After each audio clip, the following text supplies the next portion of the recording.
audio's on. Testing 1, 2, 3.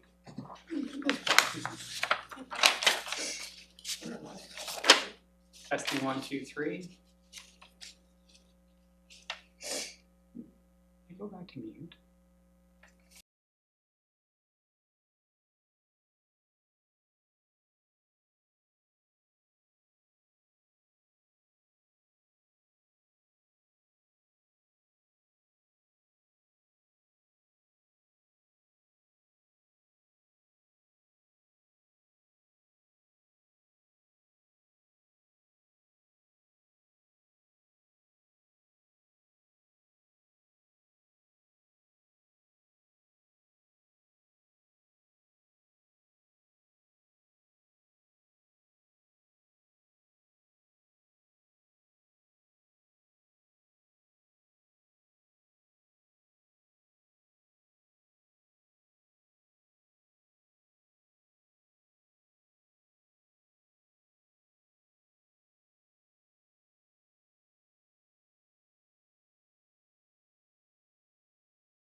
Okay.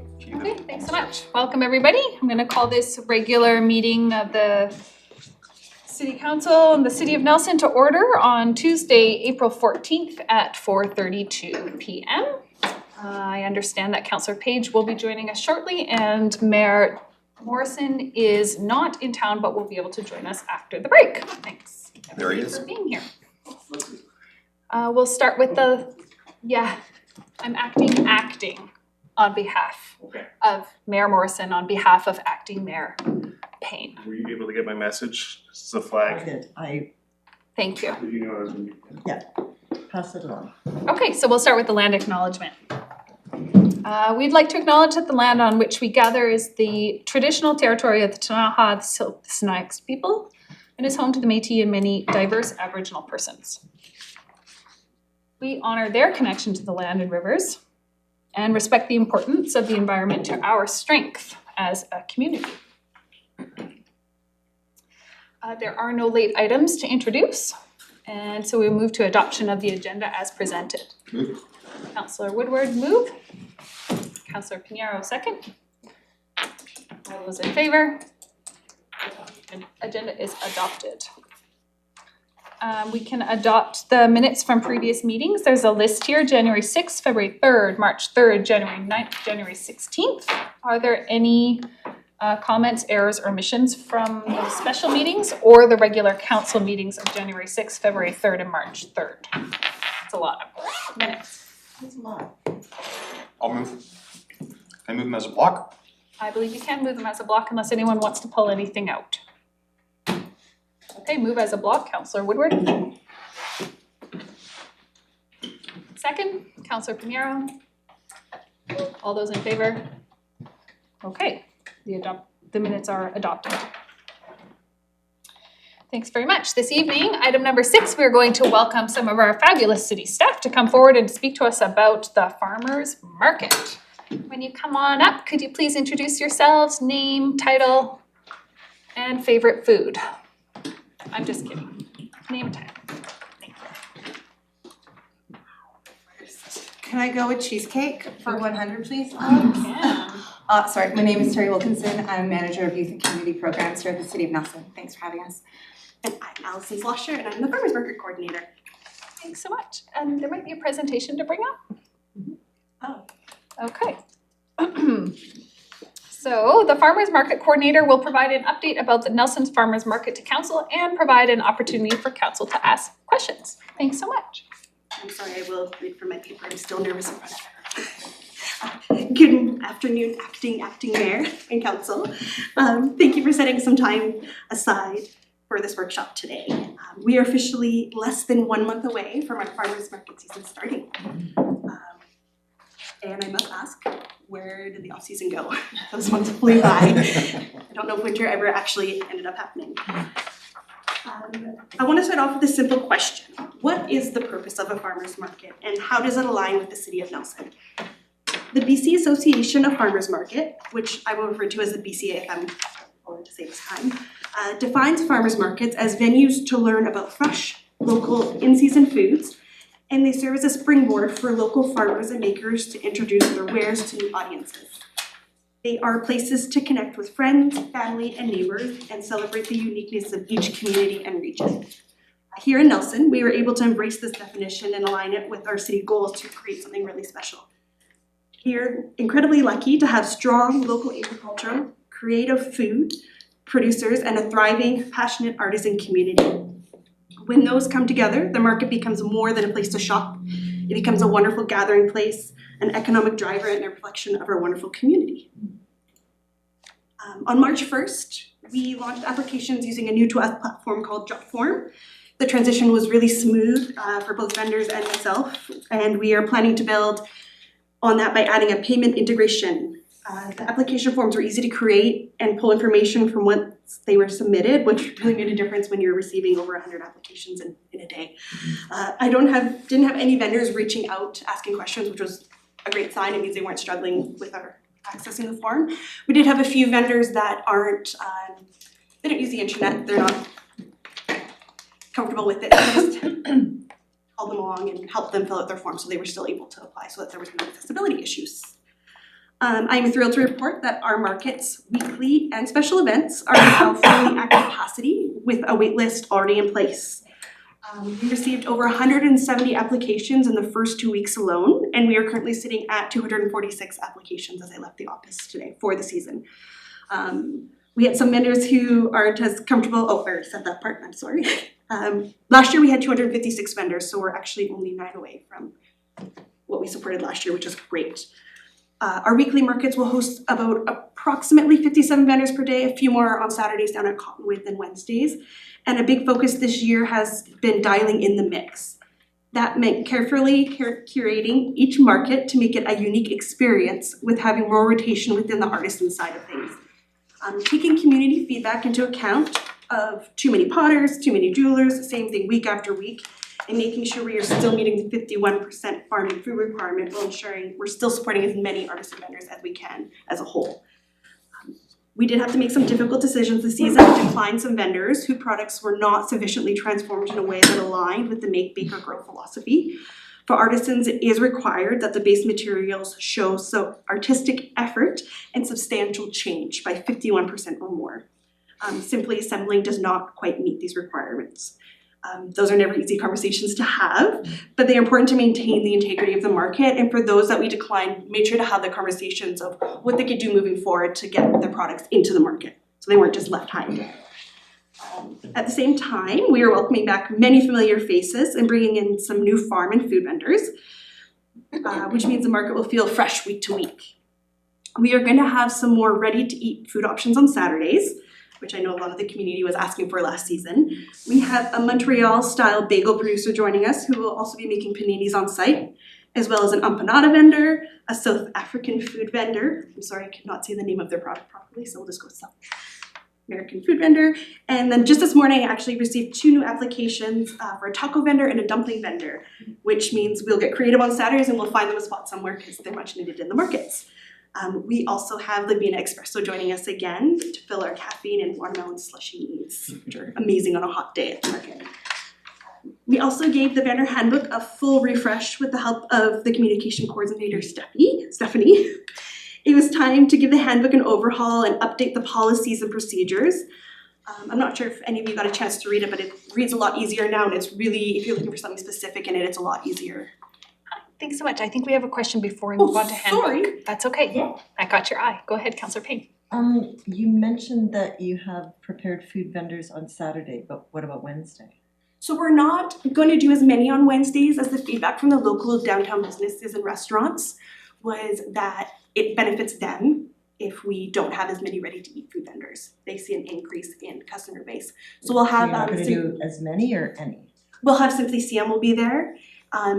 I think every Wednesday, except for one when there's a big music fest they take in. And then there was also another one that I was talking to this morning. She hasn't fully got all of her applications in for interior health. We're hoping to get her in as well on Wednesdays. Okay, so there will be a couple. Oh, definitely, yeah. And we'll have the ice cream vendors, the donuts as well, but just trying to focus on supporting those downtown businesses as well. Get those patios full. The handbook will always be a work in progress and evolve each season, but this was a really important step, upgrading it and making some changes. And thank you to Stephanie for helping make that happen. It's slick. It looks great. She did an amazing job. Yeah, it looks really good. So, I will start off with some data. Those like me who love data. This data is from the 2023 census, so luckily there's a census this year, so we'll have an even better idea of what is happening with the state of agriculture at the end of this year. But in BC, 66% of farms are small-scale farms compared to large-scale commercial farms. In BC, we dominate in direct sales from farm to consumers at 34%. So that means straight from the hands of the farmers to the consumer, no transportation, middleman. We really are highlighting the farm-to-table concept here. In the Kootenay region, we sit at 43% direct sales from farm to consumer. And overall, current inflation is sitting at 2 to 2.3%. But if we look solely at food inflation, in BC right now we're sitting at 7.3%, which is really high. So having those local small scale farms makes a really big impact. What I'm getting at with this last percentage is now more than ever, strengthening our local food system and supporting local farms is critical, and luckily enough, that's exactly what we can do at the Nelson Farmers Market. We are all seeing the impacts of broader global pressures, from rising fuel costs to ongoing supply chain disruptions and challenges around agricultural inputs like fertilizer. These pressures are contributing to even higher food prices and greater uncertainty across the systems. What makes our local farmer market so important in this context is the resilience of small-scale agriculture. Many of the producers in our market are already operating with practices that reduce reliance on these external systems. They're using organic fertilizers, manure, Linden Lanes, which is advertising their manure for sale, and low input growing methods, and their products are not dependent on long distance transportation. While small scale farms are certainly not immune to these challenges, they are more adaptable and less reliant on the large complex supply chains, and they are often the most vulnerable in disruptions. This is why it's so important that we continue to show up and support our local farmers. The market also plays an important role in supporting small-scale entrepreneurs and local businesses.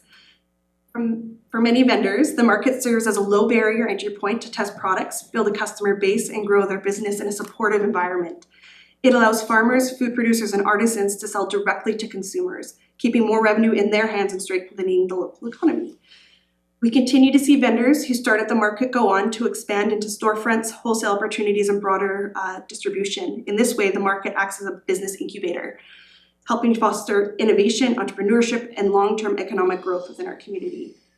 I can say one of the coolest things to watch is a small business at their first market make their very first sale and then continue to grow market to market, season to season. Meteor Mushrooms is a great example of that. LNC Bakery, we've had some really successful local businesses that have started solely at the markets. Beyond its economic impact, the farmers market is a vital community gathering space. It provides a place where residents and visitors can come together, connect with one another, and engage with people who grow and make their food. It creates opportunities for social interaction that are increasingly important in maintaining strong, healthy communities. From live music to simply running into neighbors, there's nothing better than seeing the seniors carpool on Saturdays to the market and do all their shopping and then head on home. The market fosters a sense of belonging and community pride. It is not just a place to shop, but a place to gather, connect, and experience Nelson, and we dive into this a little more later on. This season, I'm putting a little bit more of a focus on building relationships with our downtown businesses. Starting this week, similar to previous years, we'll be doing a Baker Street walk, connecting directly, sharing information, and opening up those lines of communication. We recognize the market has both positive and challenging aspects and impacts to the businesses, and it is important that businesses feel heard and included in these conversations.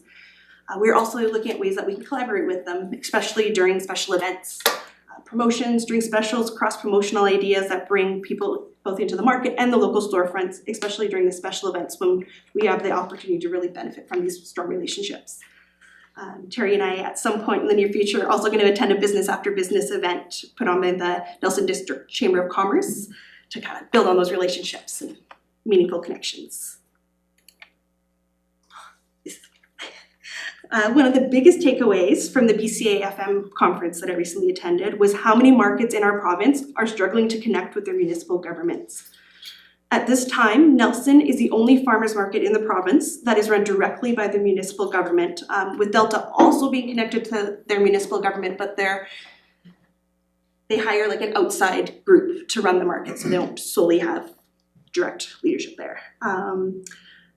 I will, in the near future, be having a conversation with Heather O'Hara, who's the executive director of the BCA-FM, around this topic in the near future, as they want to know more about how we are doing things and why it is working. We are standing out in a good way because of this unique relationship that we have. Many farmers markets are run by nonprofits and are struggling to find fixed locations that don't have huge rental fees, as they are not seen as a critical infrastructure by the municipalities. And they are also facing competing priorities and layered permitting, which is making it really hard for them. Because the market is municipality run, we can coordinate across departments, plan ahead, and problem solve early. Last season, we had Transit reach out to let us know the impact of our special events on their new transit hub.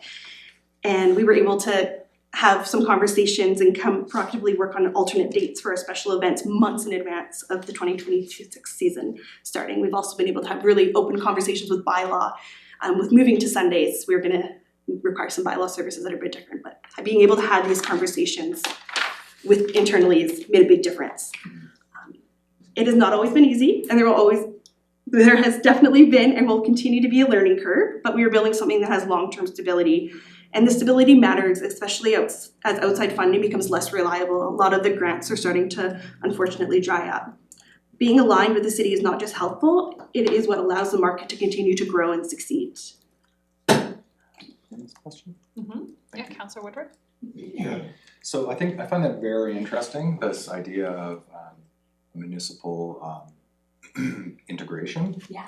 I'm wondering because, for small nonprofit organizations, as you said, it can be super challenging from year to year. And that can lead to a sense of instability. And I'm just wondering, and you're talking with the BCAFM, and this idea of a municipal run farmers market, is like something that they see as a possible replication happening as other groups struggle to make it work? Yeah, they want to kind of highlight how did it happen here? Right. How did we make it work? And but yeah, they see it as a platform moving forward. Because with these small organizations, you might have an ED Yes. and maybe an assistant, but then it's all volunteer driven. Yeah. And that can be very challenging in this day and age. Yes. So I just think it's very curious that this interest in. Yeah, there's mention from Heather. We didn't get to have an in-depth conversation at the conference. She's an amazingly busy lady, but bringing information to the UBCM meetings is something that she mentioned, but we didn't get to discuss that any further there. So yeah, they were very interested into what we're doing here and how we're making it work. Thank you. Cool. Continuing on the BCAFM, attending the BCAFM conference was incredibly valuable. Yes, seeing orcas from my hotel room was a highlight. The real value was in the sessions and the connections with other market coordinators from the province. I took in sessions focused on the state of Canadian agriculture, data collection or customer spending habits, managing safety and security risks, vendor relations, and waste reduction. Data collection in particular is something we've been working towards, and we now have a clear plan to start gathering meaningful insights, which will help us continue to shape the market. Over the next few years, as the data builds, we can utilize this information to compare our Wednesdays to Saturdays, to see what areas of the market are thriving. Are the farmers doing great? Are they struggling? And what areas can use some work? So much more. Being able to collect data will really help us check the health of the market year after year. A special shout out to the Williams Lake Farmers Market Coordinator, who has been doing data collection for over 5 years, and she has some pretty amazing spreadsheets that she's sent along for us to kind of take a look at, help us build. On the nutrition coupon program front, unfortunately, there's no update from them. Funding is still being secured at a provincial level, and as I recently learned, is actually not a guaranteed part of the budget year after year, and is more of an afterthought, which really sucks. There's a strong advocacy happening to change that because the impact of that program on food access is significant, and the numbers show that, as we saw here last year. I think it was $62,000 within the community. Yeah, go ahead, Councillor Woodward or Councillor Councilor Payne first. Yeah. What can we do to help? Write your MLA. Yeah. But as a municipal group, how can we take that? Should we bring this? Because it is on the provincial level for the coupon program, so yeah. So we should maybe talk about it at our conference this weekend and see what other communities are doing about Definitely. that and how we can come together as more than just, I certainly think it's important as an individual to connect with your MLA and have more people do that. Yeah. But I think if you have multiple municipalities, especially rural municipalities, talking about how important it is, that's also some leverage. Definitely. Yeah, that would be fantastic. Being proactive in starting those conversations, I think would go a really long way. And just a reminder, this time last year, the funding was also not secured. And it came pretty late to the opening of our season. So we're still hopeful that there is going to be some funding. And last year, we were lucky enough in our region that CBT. Yeah, the CBT matched. also bumps up our funding for this area. So if something were to happen, we should, I can't say for certain, but hopefully they'd be able to help it as well, because it's very important, like $62,000 worth of coupons in this community alone, which is a lot of food. Councillor Woodward. Thank you. So I think the program started in 2012.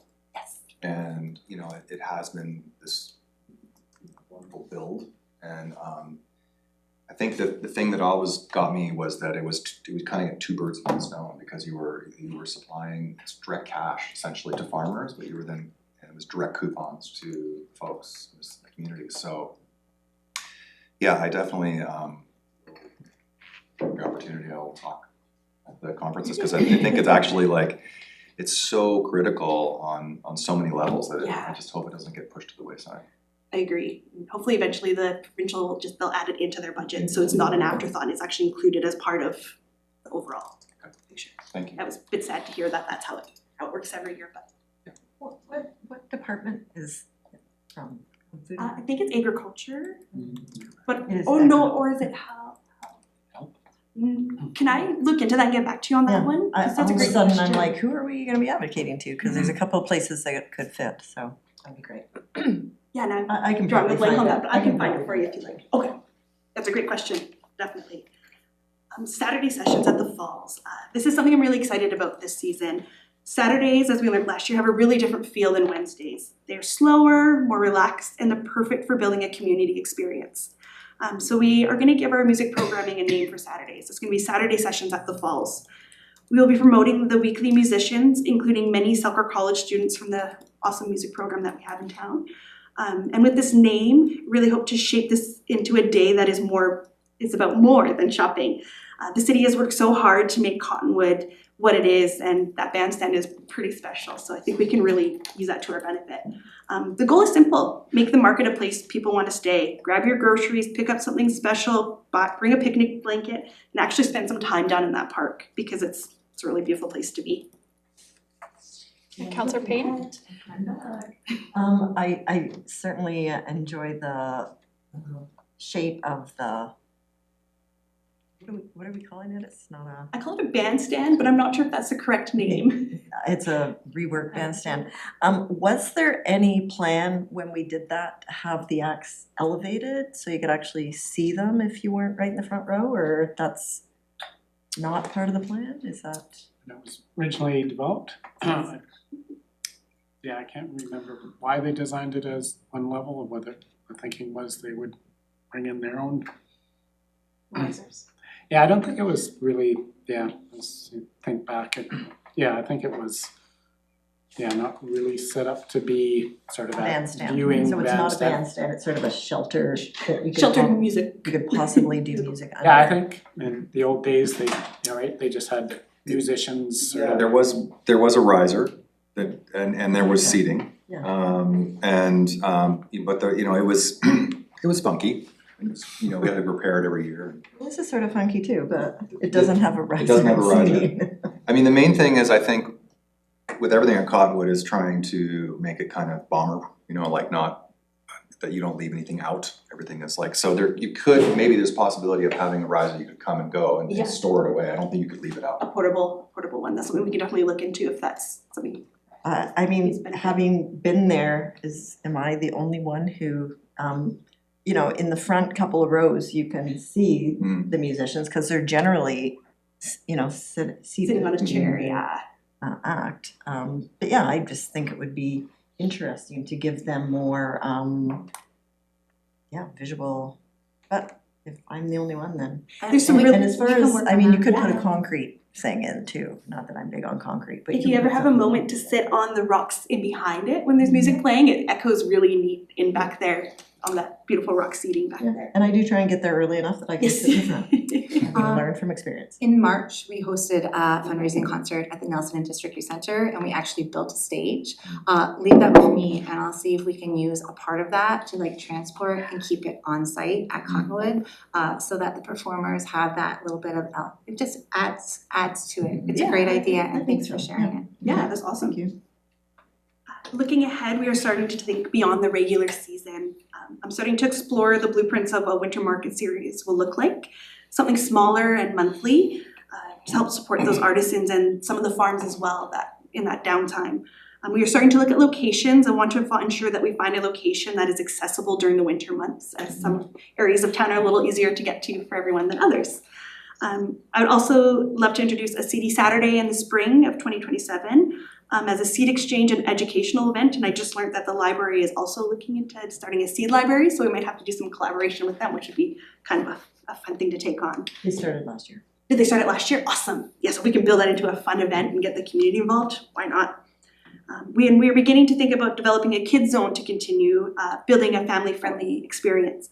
Youth vendors, more play and art opportunities, educational opportunities, again, really growing on the community gathering space concept. In closing, the Nelson Farmers Market is not just an event, and what we have here is really unique and special. Especially learned that coming back from the conference, it really is something special here. It is a platform that supports local food, small business, community connection, overall vibrancy of our city. And with the continued support of the City of Nelson, it is something we are not just maintaining, but continue to build on. So thank you for your time. Yes. No more questions. Any other questions, Councilor Pinheiro? I had something you said it very early on, you mentioned the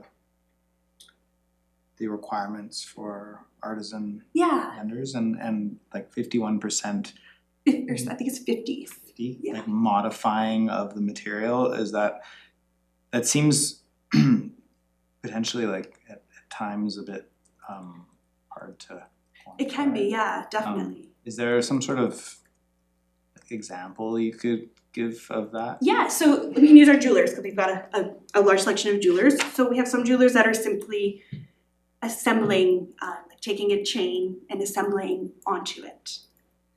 Pre-purchased beads, pearls, Pre-purchased chain. chains. So everything is pre-purchased. Uh, And then we also have our jewelers who are taking metal, melting it down, forging it, building it. Or there's some that do a combination where parts of their jewelry is pre-purchased and then they've done work to it to change the elements within it so that they're just reformatted in a way that's added creativity.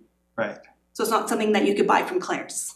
So or- if somebody was painting a beautiful portrait on a rock, they clearly didn't make the rock. Yeah, but the painting itself would be enough to transform that rock in a way. I see. Yeah, 'cause we had a vendor that wanted to sell gemstones, but unfortunately that's not, there's no change to that gemstone, like, Like they they're don't beautiful, cut- I love gemstones. They don't cut them themselves or polish them? No, yeah, they just They just have them. have them and sell them and See. they're awesome, it doesn't take away from how great they are, but it doesn't, because with the BCAFM we have those standards that we have to meet, that's a big part of refining.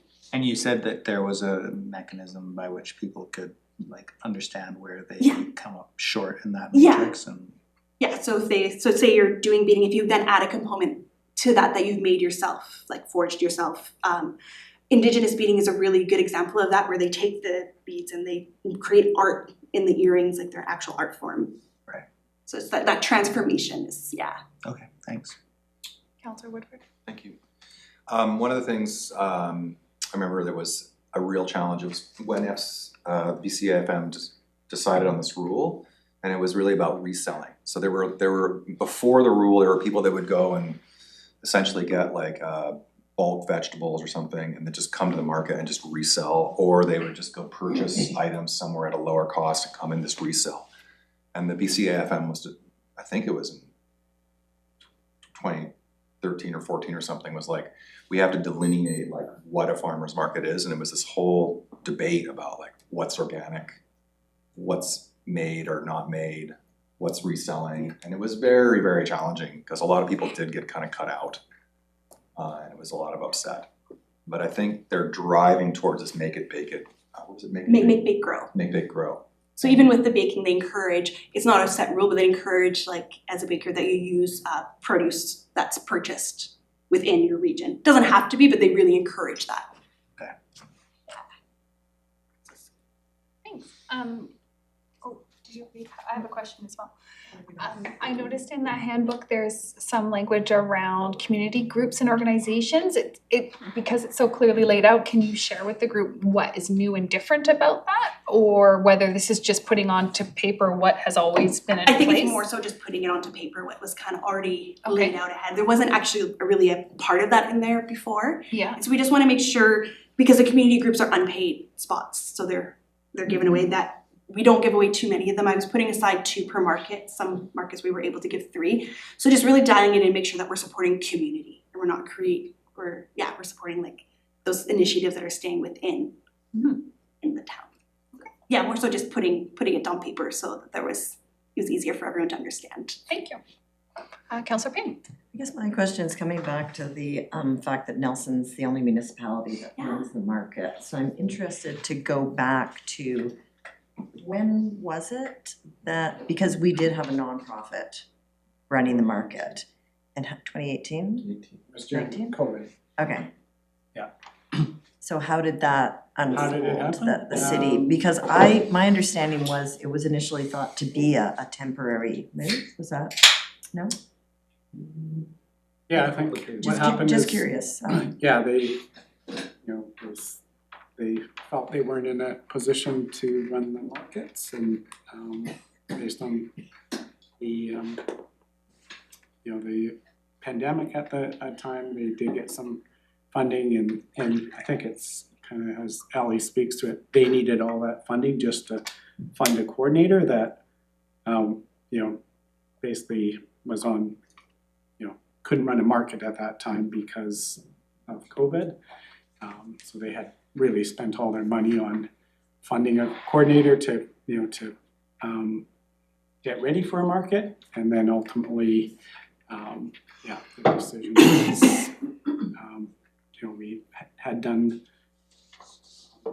other social enterprise with the youth center, and they were in a position that said, that they would be able to run this market, and it was very successful, and we didn't, I think the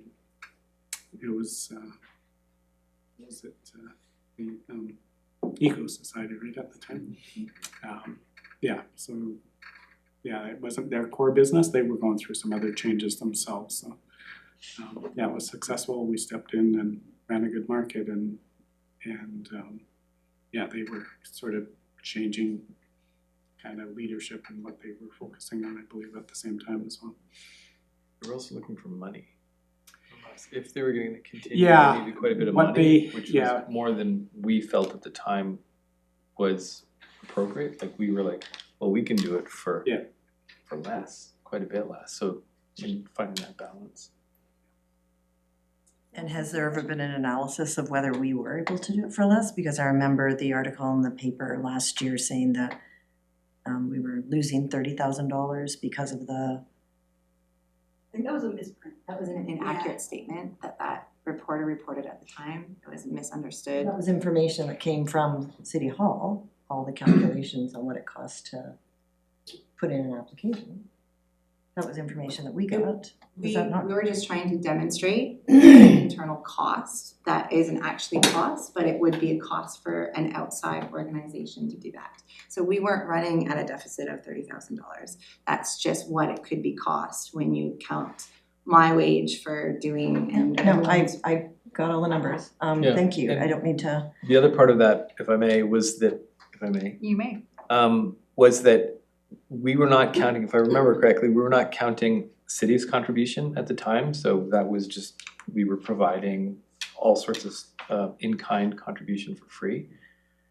And that wasn't being considered in the Eco Society's budget. They weren't accounting for that. And so when we said, okay, well, this is the cost the city's already contributing, and then there's gonna be quite a bit more on top of that, as well as then your costs as an Eco Society, it added all up to significant. And that I don't think, even in terms of when we do our analysis, that we're comparing apples to apples, like how much the full cost of Eco Society, like it was just their cost, like, which is only one slice of Yep. the whole picture. At the end of 2025, we had a balanced budget, so we were pretty balanced. Including those costs that are contributed Yeah. of everybody's time as the event application goes through for all the Yeah. various events. Well, I think, $30,000. no, I don't think we allocate that. That's what I'm to- confused about, because I Yeah, never so- saw any sort of retraction. I never heard anything Yeah, I think, that had been incorrect. So I Yeah, think all it's I- left the community with this feeling that we aren't running a balanced budget. No, I So maybe think- that's something we need to clear up. sure, I'll try to City clear it up. manager, yeah, go ahead. Yeah, so I think that was, what are the overhead costs for the city to have a market in their community? So, you heard about special events. We presented information to council every time we process a special event, here's who's involved and all that, so that was trying to quantify that. So it doesn't matter who runs the market, we're still, it's still our park, it's still our process to, to do that. So that cost is regardless of who runs the market. The direct costs are what's in their budget of, Ellie's time and others to, that support the market. And I think, I'm not sure if that's accounted for at this stage, but as Councillor Ottenberg said, when we looked at the Eco Society, when they ran the market, we had our Nelson Hydro folks setting things up, we had our park staff setting things up. All those costs were not being accounted for. When we looked at what it would cost us to do, we could cost recover that at the time. I don't know if that's changed now, but when we did that analysis, it makes sense for the youth center to run it. They both needed a coordinator, but the other costs, the Eco Society, were higher and they weren't covering, those direct internal costs that we were incurring. So yes, there was a fair saving by us running the market, and I think that's the same case today. If I, sorry, Yeah, I was just gonna add one more clarity, but that's fine. Okay, so I just want to note that Mayor Morrison has joined us virtually, and we're gonna go to Councillor Page. Thanks. Just to shift gears a little bit, I'm really interested about our waste and our accessibility. And I'm specifically thinking around some of the bottles that come out of France, where there's actually requirements that food get discounted and then they're allocated to food centers after that. And I'm not expecting us to do it on that level, but I'm curious about, running that past the market advisory committee and talking about like that latter part of the day gets a little quieter. Maybe we can have a little bit more formality and say, we're really gonna do some steep discounting. You look like you're ready to answer this, so. I'm so excited Food about waste, this. accessibility, like. I apologize for getting her name, but at the Ready Grant speeches last week, I actually had a quick conversation with somebody about they make food boxes Yeah, and distribute them. And I found out that Ben Plow actually already does this. They donate to the food center Yeah. in town. And so I think it's definitely a conversation we can have with our other farms Yeah. to see. deep in that. Yeah, definitely, Yeah. definitely, especially if things are ending up in the landfills. Well, even if we know, if I may, with the chair's pleasure, Yeah, you can, yeah. just even having a little formality around the like people know what to expect, there'll be a good discount, just to kind of find that spread. There's maybe a magic balance over there that everyone knows it's 10% off in the last hour. It kind of paces the crowd out a little bit. And by then, you probably the product is Yeah. over for the day. So really packing it up and taking it home is the worst thing. This But is you've great. heard me. I feel heard, and I look to see some more of that. That's a kind of- great idea. We should definitely be looking into that, definitely. Okay, great. Councillor Woodward. Thank you. There was always a formal component of formal leftover food that was, but formalizing would be amazing. Yeah. Cause I think, if I remember correctly, like farmers did not wanna take home stuff that they were busy, Especially when it's sat there all day, Yeah. it doesn't have, like Not the getting beets better. don't look as exciting as they do at 8 in the But morning. it's all still really good food. Totally And edible. so I think that formalizing it Yeah, and getting it distributed would be amazing. great idea, definitely. Councillor Payne. If I can just add one more thing, Sure. I certainly think it's great that Ben Plow is donating, but there are a lot of other small farmers who do have relationships with the Nelson Yes. Community Food Center, and the new ED there is perfectly happy to purchase that food. Yeah. And very willing and grateful to be able to purchase that food from We them. have some really incredible So I farms. think it is just a win-win in our community that, but yeah, it's happening. We're really lucky. Our farms here, even the smaller ones, they're doing everything they can to reduce their waste and support the community as best as they can. Other questions? Yeah, Councillor Payne, go ahead. So there was another nonprofit that came forward with a proposal to run the market. Is there any reason that we wouldn't be looking at that to again do that analysis? What is it, 7 years down? Sorry, you told me what year it is. That the Eco Society, 2019 or 2020? 2020. Was it? 6 years down the line. Yeah, I think Is that, 2020, yeah. is there any reason we wouldn't consider It another? would have to be up to council at this direction. Well- They came and presented a budget, council accepted it, and there was no indication that council wanted us to look at anything else. If I may, again, thanks. sorry, thank you. Yeah, no, it's good. Going back a bit, so Eco Society, and Councillor Woodward, you correct me if I'm wrong here, was using it as a fundraising to help. It was. It was a fundraising, part of their fundraising infrastructure, which I think we were all fine with at the time. It was okay, but the primary purpose, as we all agreed, was delivering a great farmers market. It was a secondary benefit that it was helping the Eco Society, but in no way would we considering that in our calculus for creating and offering and encouraging a great farmers market.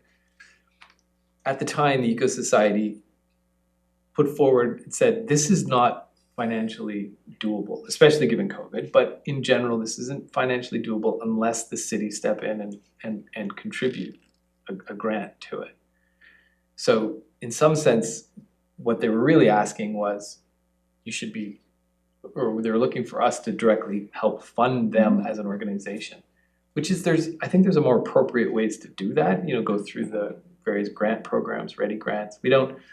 If we keep our focus on the farmers market and making sure that that's great, having some external organization that's lost a lot of that internal knowledge, like we've got the success going, we've learned, we figured out the hard things, we've got a great system. It would seem to me we would only change if it wasn't working. That would be my argument, and it seems to be working just fantastic, so I would be changing. Yeah, and there's lots of, we deliver a lot of services, and unless council is asking us to look at them differently, snow plowing, we could look for a private contractor to plow our streets, but I think we bring budgets forward, council says, no, we're satisfied with the service you're providing, et cetera, so we don't go out looking for other people to deliver our services unless we're getting direction to do that. Councillor Page and Councillor Woodward. I have a different question. Oh, were you on this Actually, topic? on that, Would it be okay if Councillor Okay, Woodward just wraps up this topic? Yeah. Arm wrestle? Side quest. Arm wrestle? thank you. I was just gonna say that, that the city was always basically the partner. Because at the time, Eco Society that went on to become Neighbors United, and they really changed their dynamic, what they were doing. But at the time, it was a fundraiser, but there were many years where it was touch and go, and I was essentially on my own. And I would come to the city and say, "Look, I'm, hoping to put this together," and the city was always the major partner. But they also, the city also gave a lot of services and equipment for no charge. And so in many ways, in all those years, that was my partner, was the city. And I actually had a plan. If the Eco Society couldn't function, then I would just go to the city and say, well, I need to keep running the market. So, and we've already have a relationship and you know what I need. And it would basically be folded into the city. This is years before this actually happened. So the one strength I really see with this ability for the city to run it is because of that needed partnership of equipment, space, manpower, emergency services. And I would just say I would have to go to the police, I'd have to go to the transit, I would do all this stuff, and they would work for no charge with me.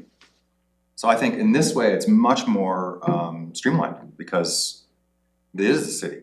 So I think it's a very interesting, and I think it's interesting how much interest it is in that the cities can run, or municipalities can run farmers markets, because they're always going to be a partner with an organization running the farmers market anyways, regardless of what happens. So one in the province. Okay, so So Yep. that's, I'm But just we're gonna finish seeing it as up. leaders right now, there's a lot of issues they're running into with the municipalities by not being part of, yeah.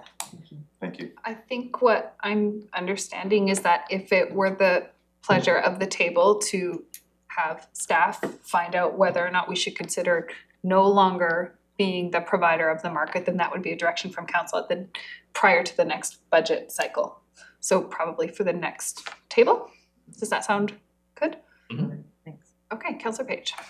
Like right now, so no kind of direction to do it, right? Yeah, it sounds like no direction right now, yeah. It does make me think about governance, and I know we had some growing pains the last couple of years with the market advisory. There was obviously Director or Councillor Payne was referencing maybe an ask that was put in or an expression of interest. How is the governance working at the advisory committee? How is the independence of the chair working? Was that request even discussed? Does it come to that? Was there some discussed about markets? Like, things are running now, and things obviously got to a point where they needed to have change. And so I'm curious about that governance piece and how you guys are kind of keeping those conversations fresh, because it should, the farmers should be the people who are, weighing in the most. Definitely, for sure. And we just redid the TR, terms Terms of of reference, I reference. always say that wrong, Right. last year. So we just released that at our last meeting. And so we're gonna be meeting every 3 months throughout the season. Okay. And we'll be adding another farm. So originally we just had Linden Lanes on as the one farm, and Okay. then Plow reached out as an interested candidate as well. So we'll be adding 2 farms. So we have a larger. Yeah. And then we lost our artisan representative, so we will be filling that spot as well to make sure that the artisans have a voice in that. And yeah, the meetings are really great. Okay. The feedback from them is awesome. Conversations are great. Gives us an opportunity to kind of get a pulse check on how everyone's doing. Do these new terms, do they have the chance to have an independent chair? I think our staff are great, and we've had, sometimes I also think it's the body to choose. We could bring that up at our next meeting Yeah. and ask if If it's an issue.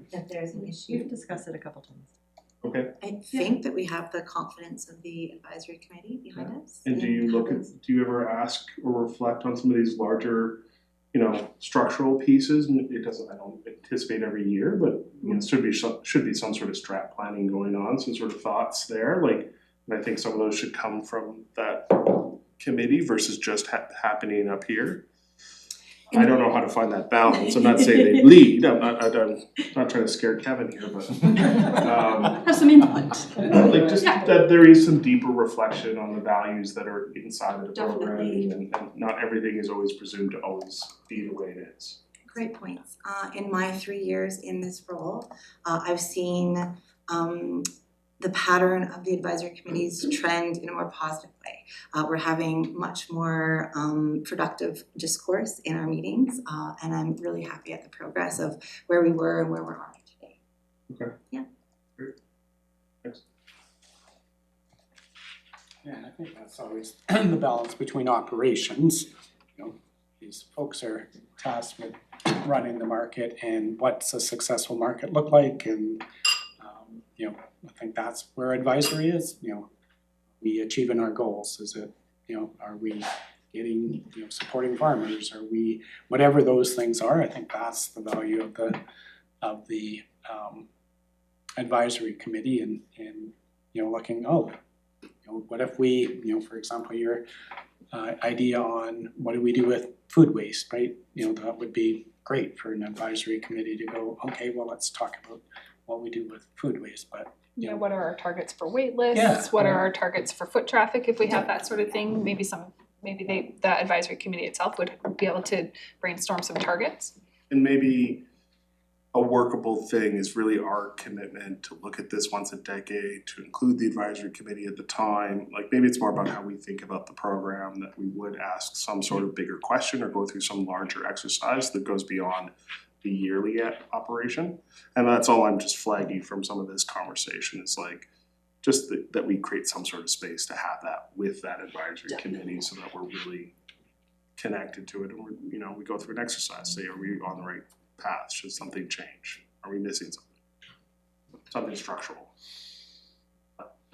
Not gonna change it this year, so. And the advisory committee knows if there's something happening in the market world that we need to discuss before our next meeting, that we can call a meeting at any time and have those discussions. Okay, great. Yeah. Okay, do you have another question? My final question Sure, is, I Councillor Payne. believe, how are we on track with Josephine? I noticed they moved out into a baker. Yeah, it's a little more janky getting around there now. Still on track for being out of their May long. All right. So I guess Thank the only query from council is, could you get back to us with the appropriate point of advocacy at the provincial level? Is it Yes. interior health or, I don't know, Ministry of Children and Or Family reach and out to Poverty our Reduction? connection at the BCFM and see what, Yeah, where we're at with that to it's see. constantly shifting, I think, plus the names of the ministries change. Yes. Their website says that they're gonna announce in April 2026 for June 2026. I looked at it while we were in this, like, And it is Ministry of Health. It looks like it's Ministry of Health, Health, yeah. supported by Ministry of Agriculture. So I think the budget's from Ministry of Health, is what it, co-pilots. So we'll be up close and personal on Sunday morning. well, that interior health budgets are only just now starting to finalize. Maybe that's where the timing issue is coming from. Interesting. It can be on our bulleted list of budget feedback though, Yeah. right, for Yeah, 2027? Alignment. And library. And library. Okay. Working on library for 12, 20 years, still not a line item in their budget or something.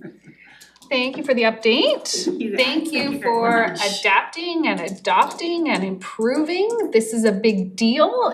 I like how you lean into the values. I like how you're improving systemic processes internally. That jot form is also slick, so well done, well done. And we look forward to hearing from you maybe at the end of the season, and any progress on winter market, I'm super keen to hear about that as well. Even if it just comes in a quick little one pager, that'd be awesome. Definitely. Cool. Thanks very much. Thank you. Thanks for joining us. Oh, isn't that awesome? That kid ate Pie. a whole 9-inch pie. The pie, Like the less than 10 pie eating minutes. contest Him beside him may or may not have sneezed in his pie. picture. Yeah. It was a pretty fun event. I'm not judging. Mayor Morrison, thank you for joining us from afar. Welcome. And item 7 is the city manager's verbal report. Thank you, sir. Sure. Yeah, a few different things. Probably the biggest one is recruitment. We did share, I think, a meeting or two ago that there were a number of positions with retirements happening, maternity leave thrown in there, and some other movement that resulted in a number of postings out there. We have shortlisted for a Nelson Hydro General Manager position, so we're doing some screening interviews with 2 candidates that are new to us, and there are 2 that are, one internal and one that used to work for the city of Nelson, that we will interview. So that one's in play, and we have some good candidates there. Our Occupation Health and Safety Coordinator, I think is just closed. We're just reviewing applications there. And hopefully we have some good candidates that we'll shortlist. Our Procurement Manager, we did advertise it more broadly. We're looking for someone that was could provide a bit of flexibility, especially with our Deputy CFO going off on maternity leave. But unfortunately, we didn't have a very good pool there, so we're just talking about how we, what the options are there. So whether we advertise, there's certain some associations that we might be able to get that posting out to in those, procurement type association. Project manager for our engineer and capital projects group, that's been posted, so we're looking for someone there. Also, our Fire Smart coordinator was successful in the recruit firefighter position, or probationary firefighter position, so he's moving to fire, structural fire, and we'll be looking to fill that position. I think that's it. Energy Programs Assistant. Yeah, so that's to support the Home Save program. One of the previous ones that we had working for us has chosen to depart. Okay. So it's looking to backfill that. Yeah, and I think everyone knows that Laura Harris was successful as the new chief librarian, so internal promotions, that was really good, so they're obviously advertising for that. I think people saw that Inspector Jukes was awarded the deputy chief position and are advertising for a new inspector at the police department. So that one's out there as well, so we seem to be busy there. I think that hopefully that's all that will happen in the next little while. Sure, any questions regarding recruitment? Go ahead, Councillor Woodward. Thank you. I'm wondering, I remember, for a long time, it was very challenging to fill roles and the pool was small. How do you feel it is now? I mean, has it changed? Is it still tight out there to get the people we need? This must be very competitive. I think it's still tight. Like I said, the procurement one, the other one I think I missed was our IT manager. That's just closed as well, right? I'm not sure what. We've had a chance to look through that. I haven't looked through the applicants yet, so it's always hard to tell. So, I don't think we're, like I said, the procurement, we're definitely very, very underwhelming response to that one. So, just doing some research, project managers are still in high demand, IT still in high demand, procurement clearly still in high demand, finance still in high demand. I don't think it's eased a heck of a lot, and we're still seeing a lot of competition out there. Just, may I? You may, Councillor Woodward. So it seems like, the challenge is that people who are very specifically talented in these particular areas, and I guess every municipality probably needs this kind of talent. So, and do you feel like that Nelson itself, because it used to always be a selling feature for people coming here, do you feel that that's still, like, the people see a job in Nelson and the municipality, that is still a part of the equation that helps us, or is this just the competition is so high that it doesn't really affect that much? Yeah, I'd say always, I think we had that perception that Nelson somehow had this advantage that, because it was a desirable community, and I think it will for certain folks, but, there's lots of desirable communities in BC, and people look for job growth and, where they're, they have family, can their partner get employment, so there's a number of factors. Housing, it's, fortunately the rental market is much better across all of BC, it sounds like, in particular in the lower mainland, I think you're seeing, some of these policies starting to bring down rents and availability, the challenging condo market is putting a lot more condos on the market for rentals, where we see less of that in our smaller communities. So I would say it's a factor, but I don't think it moves the needle too much. Okay. We're not getting a bunch of applicants just because we're Nelson. Good to know, thank you. Yeah.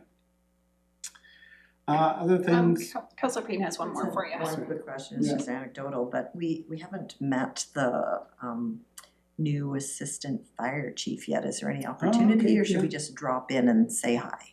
A deputy fire chief? The deputy fire chief, I'm sorry. I thought that, maybe.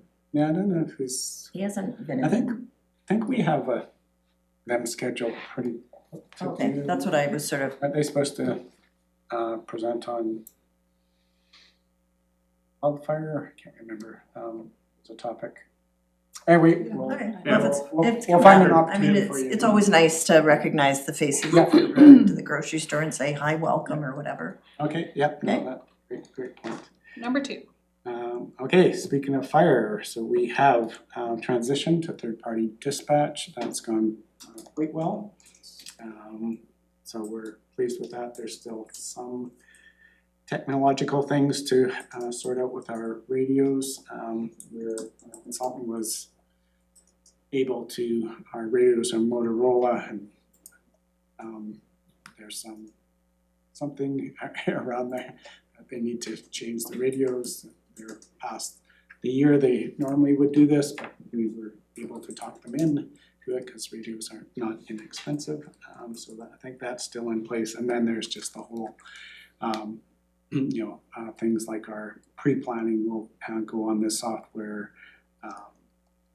and some other modules, for fire inspection modules will go on this platform, et cetera, so there's a bunch of pieces, cause we had to adopt a whole new CAD system and a reporting system that goes with this software, so there's still lots of work there, but they're quite pleased with the rollout of the third-party dispatch. There's still some little things to sort out in terms of locating some of the things that we call things that people. It's probably more people that call it something than us. So, but anyway, that's going well. And also the third-party dispatch for our other departments. That's been in place, I think, a month or two now, and that's gone quite well as well. So we're pleased with both of those things. FIFA event planning. I think everyone saw the official announcement that we're one of the 38 host cities. There's 6 in British Columbia, and we're one of the 6. And interesting that the route that they chose. There's a few host cities in our area, so it's basically starting in Whitehorse, Fort St. John, Kamloops, Salmon Arm, Revelstoke, Nelson, Cranbrook in British Columbia. So interesting route they chose. Again, we were Salmon Arm, Revelstoke, pardon me, Nelson. Cranbrook, and then Edmonton. Oh, that's a long trip. And only Edmonton. Then Cranbrook, interesting. That's great. Saskatoon or something in Saskatchewan, nothing in Manitoba, and the west ends in Sudbury or something in Ontario, and in the west part of Ontario, I guess it is. So anyway, we have formed a committee, so we're definitely a strong group from Nelson Soccer Association, and primarily, I guess, city and other volunteer, or mostly the volunteer side is from the Nelson Soccer Association. We do have Tom Thompson from the Chamber, and we have Peter Moynes from Nelson Kootenai Lake Tourism. We are looking at a 4-day event, and it'll be kicked off with the viewing event with the Canada Celebrates program at Lakeside Park on June 24th. Fortunately, it's Switzerland's playing Canada, so we got a Canada game for our viewing, so that's a huge win for us. And then the rest will really, so the other 3 days will focus on soccer and on supporting our businesses to be the venues where people can go watch the games, and whether that's doing some special things, maybe if whatever Portugal is playing, maybe they can have a bit of a theme around one of the countries that are playing, that sort of thing. So Tom and Peter will be working with the business community and looking at how do we promote this 4-day event and bring people into our community. So quite exciting, and we have identified we will be hiring an event coordinator to do the heavy lifting. We have also both Sydney Black and Joy Barrett on the committee from that cultural sector, making sure that we're inviting our First Nations partners and developing the entertainment project. We're part of the program. We're thinking probably a 5 to 6 hour event that will probably start likely around 11. The game's at 12, and it's about a 3-hour game by the time they have halftime and everything. And then entertainment after that. We decided that we are not going to have council to approve a beer garden or something like that. We believe it's a family-friendly event, and nobody wants the complications of having a beer garden in the middle of this, and we also don't wanna take business away from our business community by competing with them. That aspect of the game. Tom said he has a little bar in the back of his car if you really get desperate and need a drink. That's not what the liquor inspector wants to hear. We're joking. So that's the FIFA World Cup event that we're hosting. If there's any questions on that one? Yeah, Councillor Payne, go ahead. Has this been done at previous FIFAs? Like, do we have any concept of how many people we're gonna be drawing for this particular event? This Now, is- knowing that there's one in Cranbrook, we're looking at this side of the mountain, but the next closest one is Revelstoke, so that's a fairly significant geographical area. Yeah, Hockey Day in Canada, Bill's here, is probably the best. It's quite a different event than Hockey Day in Canada. Hockey Day in Canada was more of a, yes, the whole day, when they had multiple games, but there wasn't, sort of that viewing event. This is the, I guess, the first time FIFA has done this. Is unique. They had a test event in Victoria. I don't know how well attended it was. It was before the World Cup. It was qualifying, the qualifying games. They showed all 3 games during the day. But the setup was similar to what we'll see here. So the little soccer things that people can do was all there, and etc. So we will reach out to them. They are organizing a meeting hopefully next week with us to walk through all the logistics of that. But yeah, it is a bit of an unknown of how many people we will get. We're planning on around 2,500 people to attend, but we'll see, and we'll plan for up to potentially 5,000 throughout the day. So yeah, that one's a little bit, we don't know. I guess we'll get some intel because it starts in Whitehorse and it's in a few communities before it gets here, including Revelstoke. So that should give us some indication of what numbers, and but yeah, we'll just have to plan to to accommodate folks over, make sure we have enough people in the event. We get larger turnout than we're expecting. Councillor Woodward. Thank you. My thought on this was, because it's like a 4-day event and we're obviously putting a lot of time, energy, and finances into it, I was just wondering about how do we capitalize on that moment to really sort of, showcase our town, to make sure that people are coming back, and to have that as like a component, because it's that impression that really can pay off in the years to come from these kind of events. So I'm really hoping that the committee. Yeah, and it's a worldwide audience that will, that you're tapping into, right? So FIFA, they're well aware of that. We've already had to send promotional material on the community, both video and pictures of our community. So fortunately, we have some really high quality stuff. That one of the reasons we pick Lakeside Playing Fields is it's a spectacular venue for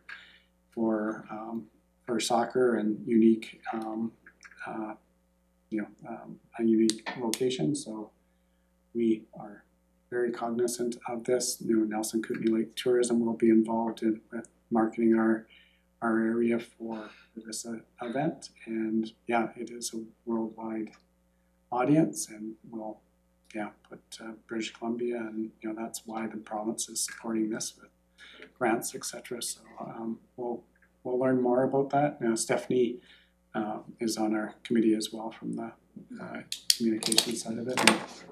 Thank you. Yeah. I have a question. You are gonna think of this, but I wanted to say it as well. Could we look at having kind of designated parking areas and shuttles? I'm thinking 10th Street campus would be pretty empty at that week. Cottonwood, you know, the chamber, there's where we could park folks and then get them down to the lake, cause it's gonna be tricky. Some of us will walk, Yeah. some of us will e-bike. Or cycle. Yeah, exactly. Some of us will old-fashioned bike, but if we're drawing folks from other places, it'd be great to be able to direct the cars somewhere. Yeah. Is there money for shuttles? Maybe you can ask them. Yeah, all those, you know, you can, those costs would be eligible, so we are, one of the leads will be on transportation Great. and to figure all that out. We're definitely gonna have a strong encouragement for people to walk, e-bike, use the tram to get there. We notified them all already that, you know, that you expect that people may be choosing to use your area and Real Canadian is the other big one. Yeah, that's a good Yeah, idea, cause we- then you can walk down to here. so To the tram, so the transportation, so we are, you know, that whole parking area down there will not be available for any parking. It will be where they set up and Staff Where kind of the- stuff. where the vendors and stuff will set up as well, so so we anticipate that whole area being part of the event, not a parking area, so there Okay. won't be parking in, you know, it's challenging at any time to try to drive in there and turn around and get back out. So yeah, we've decided that is an area where we cut off parking. Yes, probably there'll likely will be some staff parking and stuff down there that's in there early. Yep, great. Go ahead, Councillor Payne. I have two. Okay. One is, yeah, I think we may be underestimating the number of people personally. And the organization that we have right in our backyard who has expertise on that is Bylaw Group, who are now are working on their own event, but it might be interesting to get some feedback from them. If you're expecting 2,500 and 10,000 show up, what do you do? And the other one is I'm sure that, I know there'll be a huge focus around this, but the interesting thing about our location are the railroad tracks if we do have to evacuate people. So, Yeah, and again, so we have, you know, someone from both police, fire, on our committee as well, so obviously security and that aspect is important as well. and So again, depending on what those numbers look like, when do we just stop letting people I'll get tell you, we'll be more organized than a holiday tree. That's what I mean. Yeah. I mean, who would have thought? That was a lot. Was that both your questions? That was the two of them. The shown below was a suggestion, and because of their expertise in this type of thing. And we- Soccer race, 100%. What's that? Soccer rave. Councillor Woodward. My question would be, this is a pretty major event for Nelson. Obviously, it's like on the upper level. My query would be, would we be hiring a whole bunch of crew outside of the city crew and our local organizations? Like, would there be a kind of hiring of extra staffing, or how would we manage all of that? I don't think we're anticipating hiring a bunch of, you know, security for sure. For sure.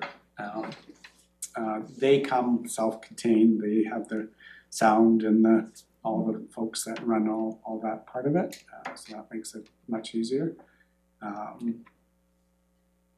Yeah, so like I said, I think security's the big one. We're looking, like I said, the chamber and Housekeeping tourism we'll have those discussions with the businesses of how we promote this broader, and we're gonna involve Ally in terms of potential vendors that might be a part of this event. So yeah, I think we have some good bones in place. And our you know, it's just, you know, similar to Canada Day.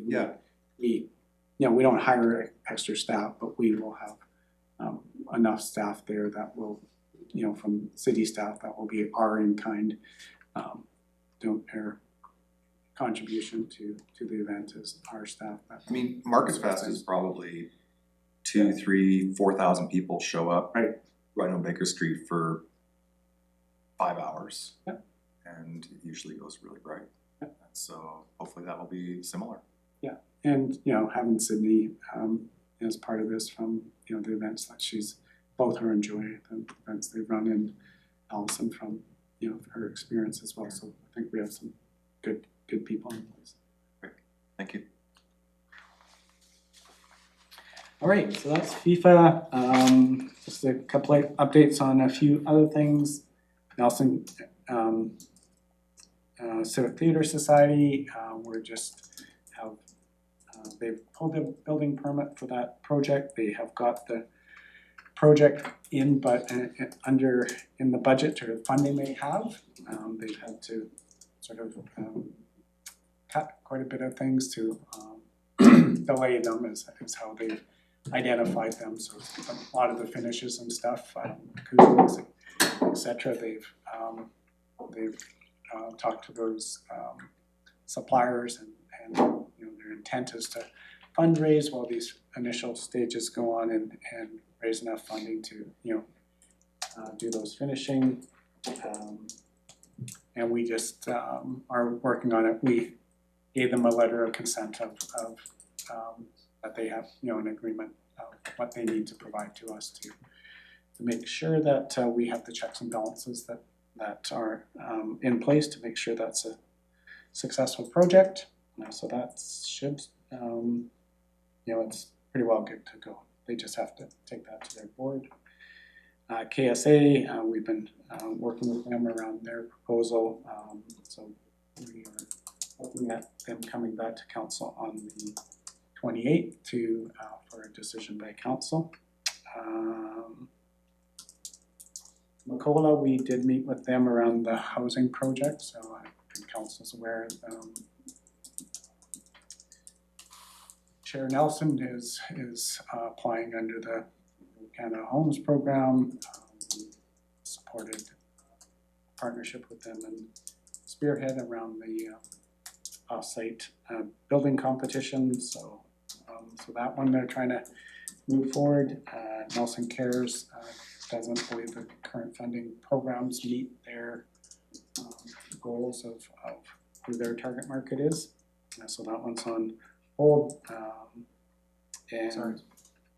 Councillor Woodward. Thank you. I noticed that the signs were down on the Front Street project. Yeah. Does, so that's just like on hold, or is that? Well, basically we told them at this point, council hasn't really identified any other use of that property. So if a new funding program came out next month, then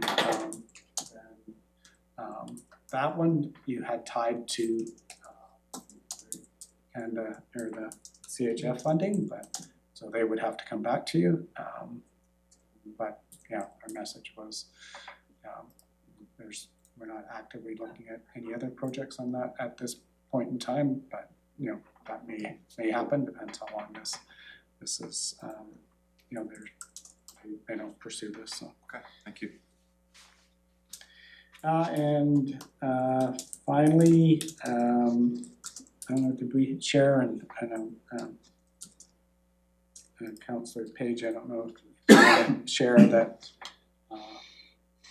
around the transit changes, that bylaw changes. So we obviously didn't give our consent, but we were informed that they had enough of the other areas that our consent did not matter, and they went ahead and changed it and changed the budget allocations, which is quite disappointing, but we will still try to clarify it. Certainly the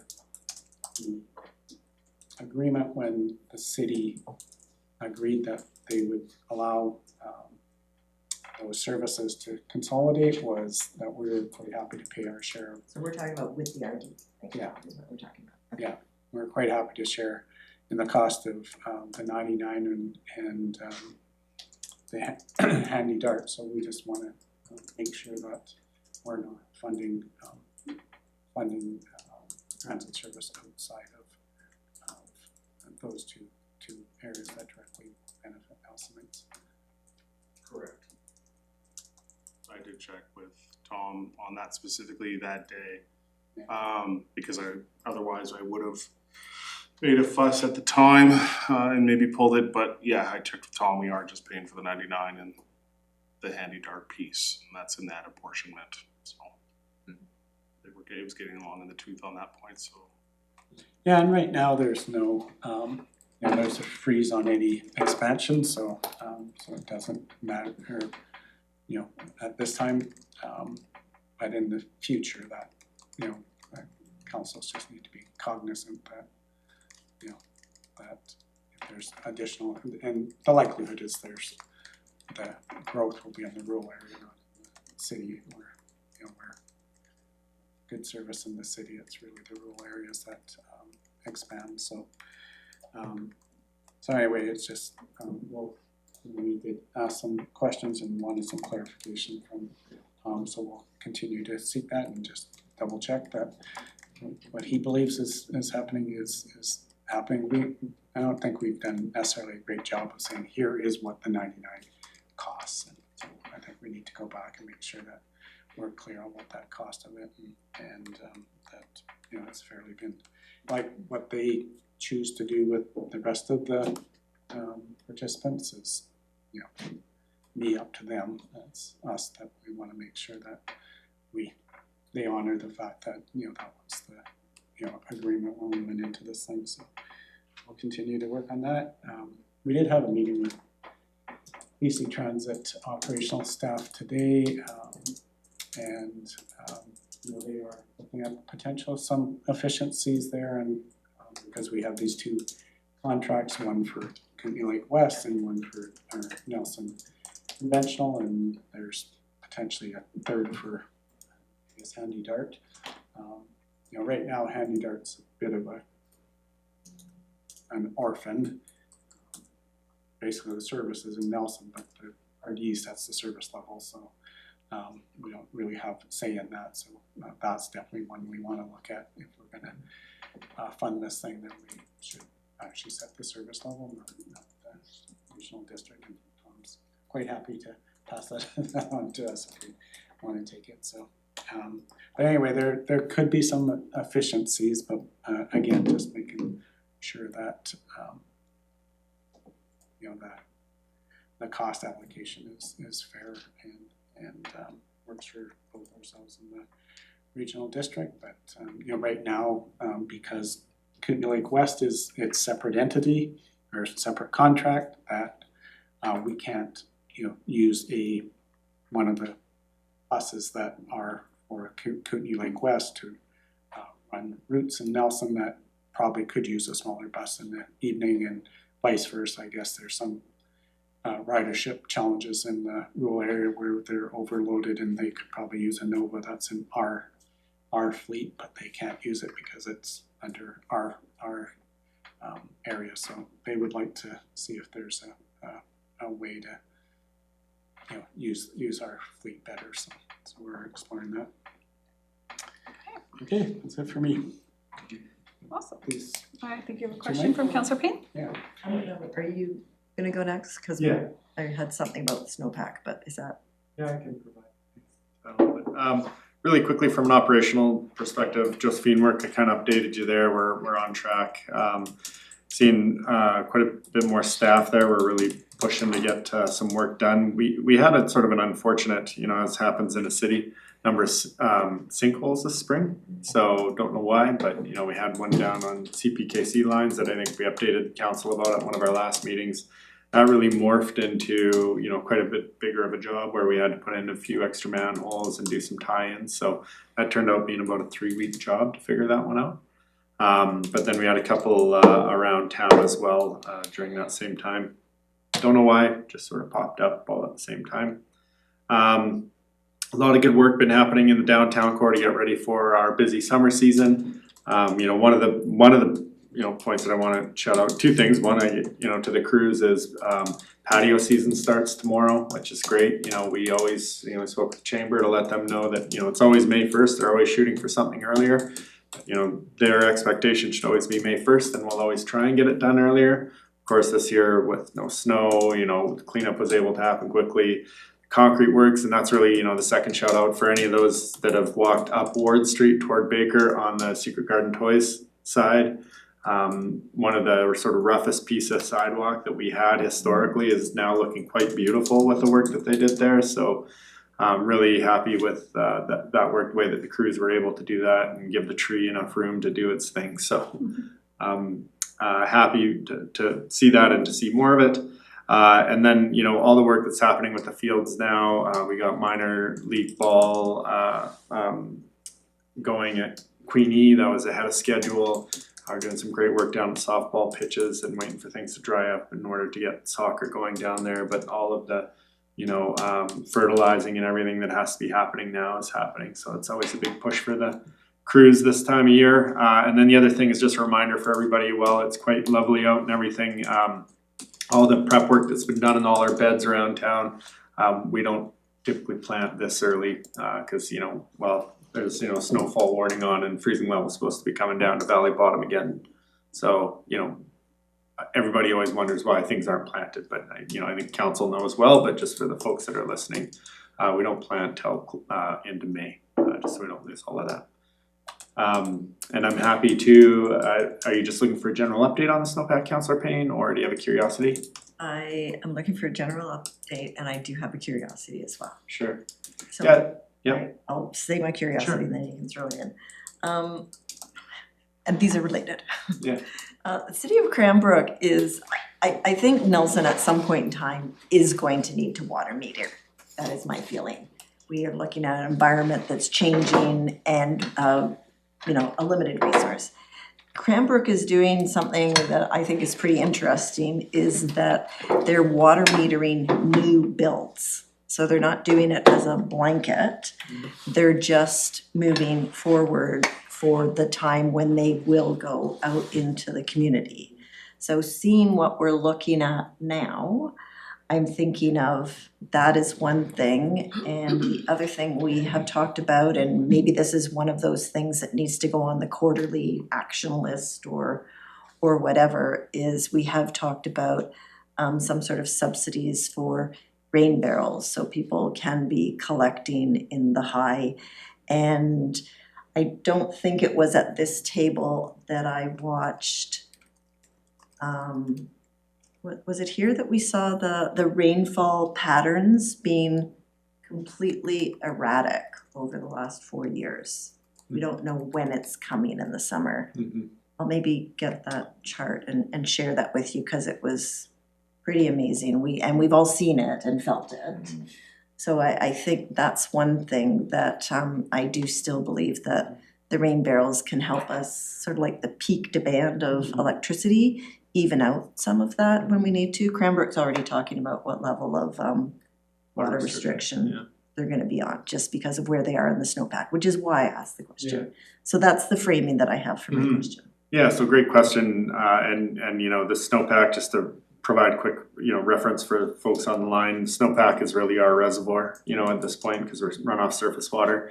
It's a higher elevation reservoir or snowpack, which is we are Redfish is the closest sort of analog for where ours is in 5 Mile, and I think we're in just below historic levels, so very high right now, so doing quite good in that regard.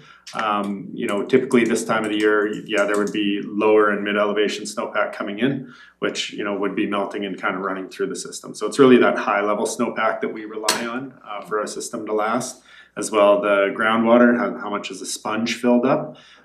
Typically during a normal snow year where we have lower level snow, the sponge doesn't get a lot of opportunity to fill up because it's covered in snow and frozen all winter. And then when it does thaw out, as that snow melts, it just runs off because it can only absorb so much. So the fact that we had such a wet winter that wasn't frozen is, I think, actually a very good thing for our water supply, as well as that high elevation snowpack being at 130% average or around there. We're in theoretically good shape. Now everything can change with a heat dome, that type of thing. So overall though, all the sort of indicators are that we're okay despite it being a very different looking winter in that regard. From a water conservation perspective, we'll be able to update you. Our Emily Mask is working on that, our client person. That's part of her work plan this year, is to really bring back that water conservation portfolio and build that into just how we do business and move it forward. So we'll be excited to see what she's coming up with, and it will be a good time to perhaps bring that information back to council. Finally, on a water metering, from a residential perspective, it's a larger conversation, it's a whole new line of business, it's very expensive.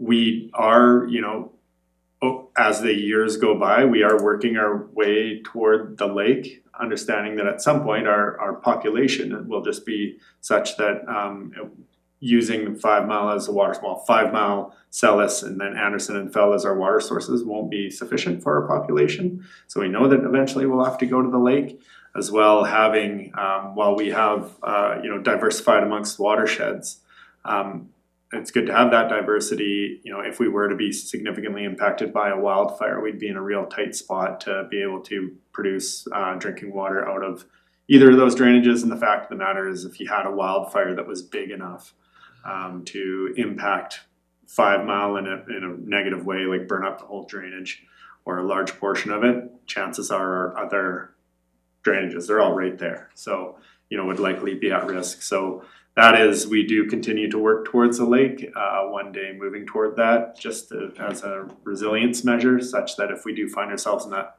position, we aren't, a long ways away from that. And that was recommended in our water strategic plan. And so we've been working towards that. Again, on the meters, that's a discussion that, we certainly, have had even recently. It's interesting that, Cranbrook's having them installed in new builds. I would anticipate that they're probably looking at metering their water in a closer time frame than we are, because water meters do have a lifetime. But yeah, that's a really interesting way to look at it when we see that we're maybe 10 years out and we get people to install them, But yeah, that right now, our biggest thing is that water conservation and that education piece. So we're really going to lean into that. And people could do a lot better in our town. And it's difficult in our town because, right now water is quite plentiful. It's going to be running through as the melt goes through, and people need to be practicing the sort of conservation habits that they will use in August now, so that they're good at them, right? So.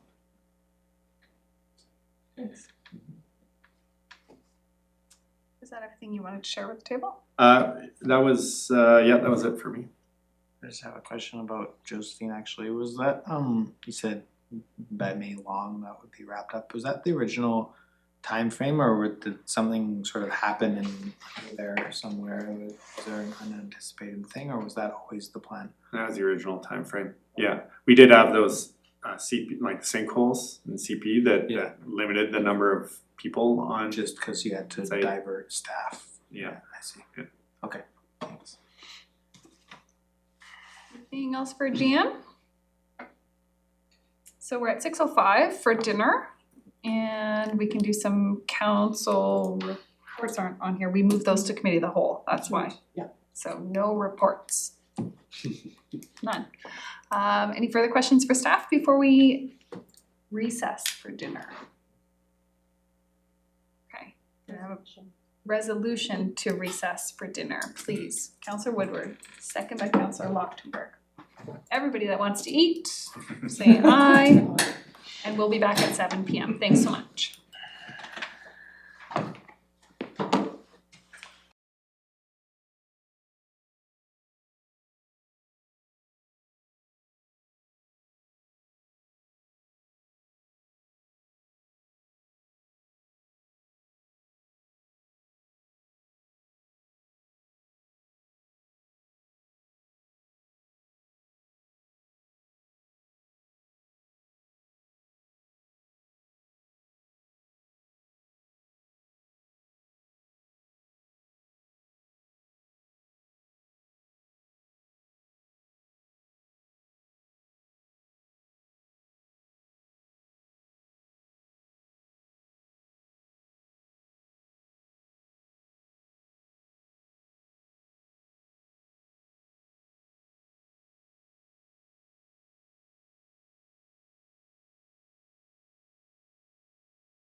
April 14th, 7:01 PM. Can I have a resolution to reconvene? Councillor Woodward, seconded by Councillor Page.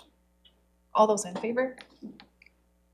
Before we begin, we'd like to acknowledge National Volunteer Week. Next week is April 19th to 25th, 2026. I think as a table, we can express sincere thanks to the volunteers in our community, from sports organizations to arts and culture to service organizations. They give generously of their time and talent to strengthen our community. Thank you to the volunteers who make an everyday impact. We're grateful to you.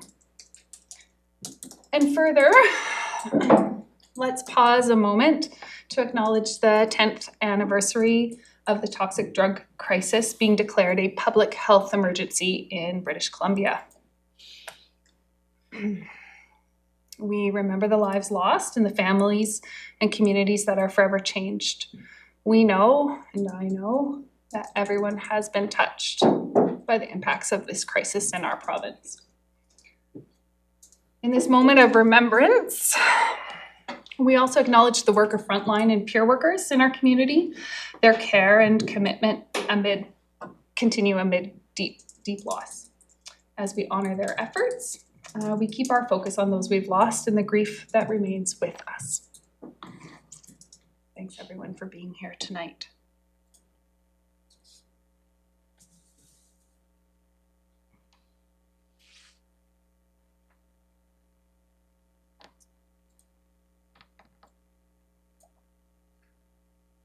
Item 9 on the agenda this evening is a variance request. So we welcome staff for being with us and to share with us this request. I have it here in front of me.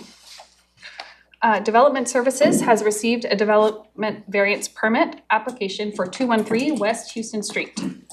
The purpose is to address front setback and side setback encroachments associated with a second-story addition to be built atop an older legal non-conforming structure.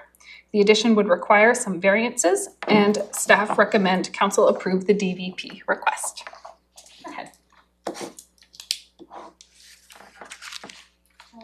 Yeah, so I summarize it here in the RFP.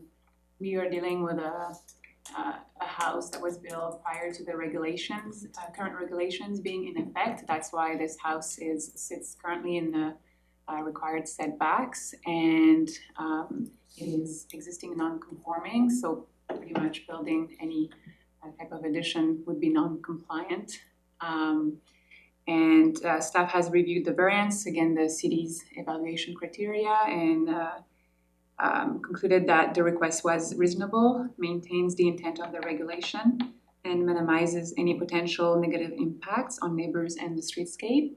We have sent notices to adjacent residents, and we have not received any comments. Okay, Councillor Luxembourg. I'll move the recommendation. There's a mover and second, Councillor Woodward.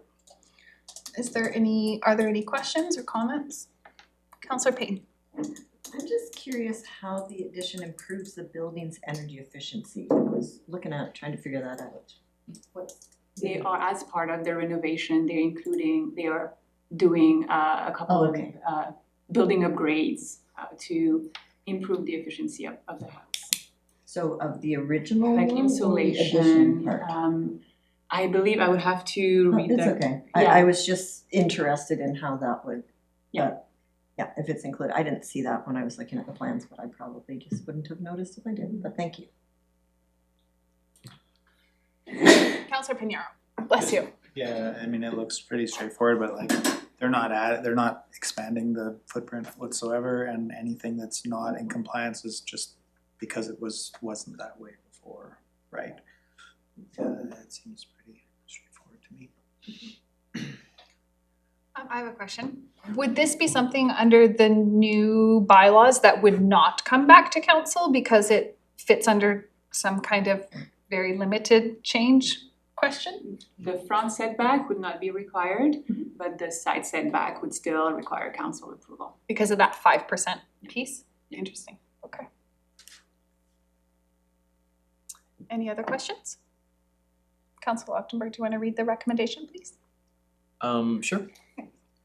that the application for a development variance permit to vary the requirements of zoning bylaw 3199/2013 for the purpose of building a second-story addition be approved for Lot A, Plan NEP 74782, District Lot 150, Cooney Lake District, 213 Houston Street, as per the attached plans as follows. Zoning bylaw 3199/2013, section 4.1.7, minimum setbacks.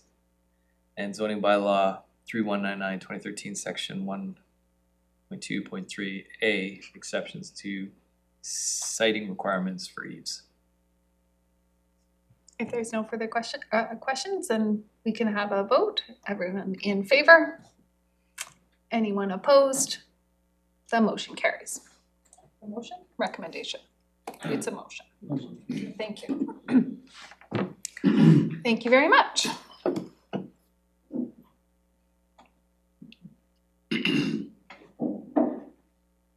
We have no delegations this evening, so we move to agenda item 11A, the servicing officer bylaw. And we have with us our staff. Go ahead and let us know where we're going. Yes. I'll move it, because it's, Okay. Councillor Wood would like to move the recommendation. Second by Councillor Page. And we can go to discussion and questions. Did you have anything that you wanted to present? Are there any questions? Would you please read the recommendation? are we doing it as a block, 1 and 2, or are they separate? Separate. They're separate. So, okay, so number 1, that the Corporation of the City of Nelson Servicing Bylaw number 3655, 2026 be finally adopted. All those in favor? Any opposed?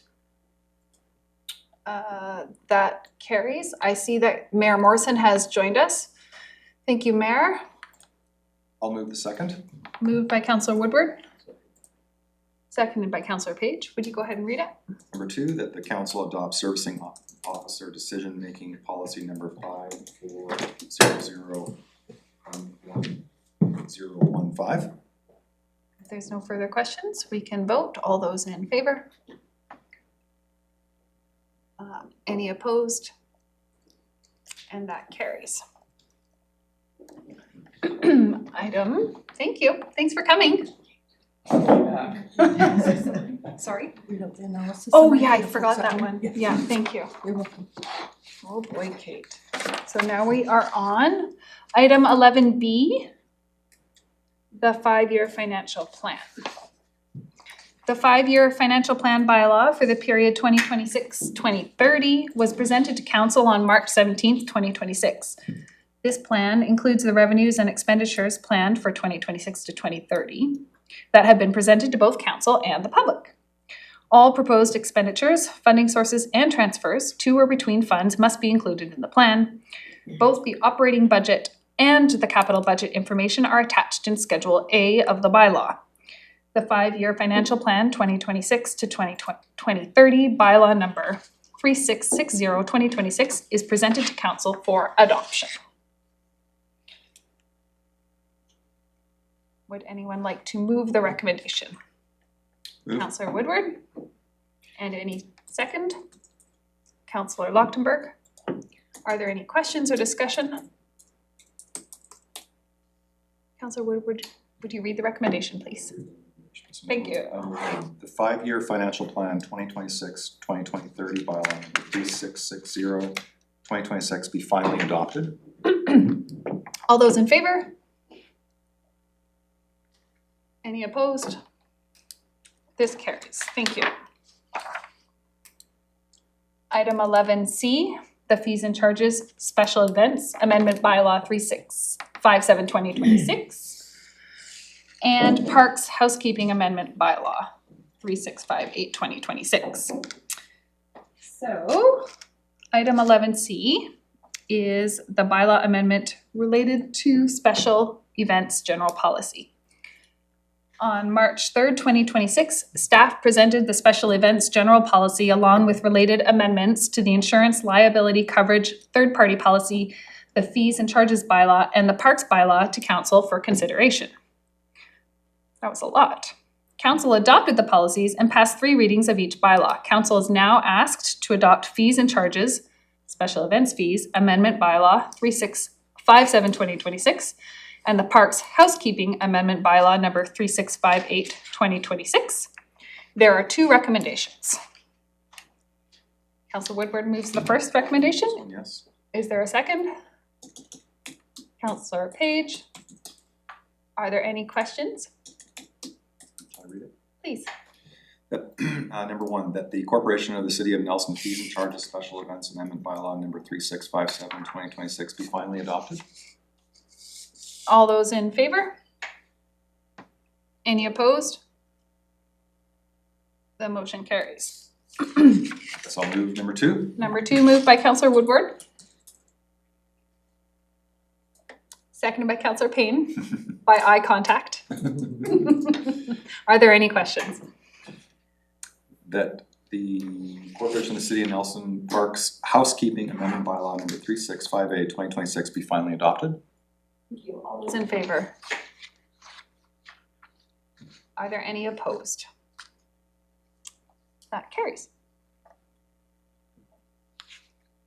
Thanks, everyone. We're trucking along here. Item 11D, this is zoning bylaw number 3652-2026. Council granted first and second readings of zoning bylaw number 3652-2026 on March 3rd. A public hearing was subsequently held on March 24th, followed by a special meeting during which council approved the 3rd reading of the bylaw. The Ministry of Transportation and Transit has now formally approved the bylaw in accordance with legislative requirements. Additionally, staff have recommended minor administrative amendments to the bylaw notice enforcement bylaw and proposed changes to the development application procedures bylaw to establish clearer and more measurable variance criteria. Both bylaws received 3 readings at the regular meeting held on March 3rd. Council is currently requested to adopt zoning bylaw number 3652-2026, bylaw notice enforcement amendment bylaw number 3653-2026, and development application procedures amendment bylaw number 3656-2026. Staff is here to answer any questions, and there are 3 recommendations. Okay, I'll move number 1. Councillor Woodward moves number 1. Is there a second? Councillor Page. Are there any questions? Number 1, that the zoning bylaw number 3652-2026 be finally adopted. Do you have a question? We can capture procedure if you want. Yeah, I mean, whatever. I'm just a little uncomfortable with a couple things and that would be, You can have a chance to speak. Go for it. okay. And to vote against it if you'd like. Yeah, things that stick out for me still after like, I've gone over this a few times that haven't changed at all, and I don't know, I'm still uncomfortable with them. I'm uncomfortable with the parking part.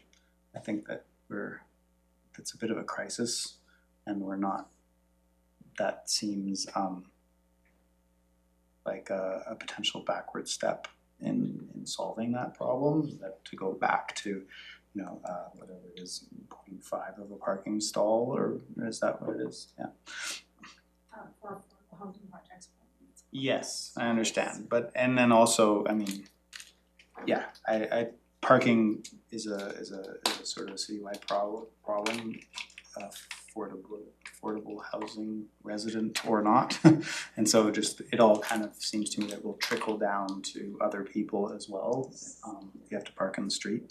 So that's one of my things that I just can't quite get my head around. And then the other thing that I've asked this in the past, and I don't know, maybe I'll ask it again, but the variance criteria was very specific, and it seems to have gone in a much less specific direction. And there is a proposed, variance guidance as well as an addendum to that sort of vague language, which I imagine gives staff the tools they need. I'm just more concerned with that vague language, I'm not understanding the reason to take away all of the specific points if they are all true.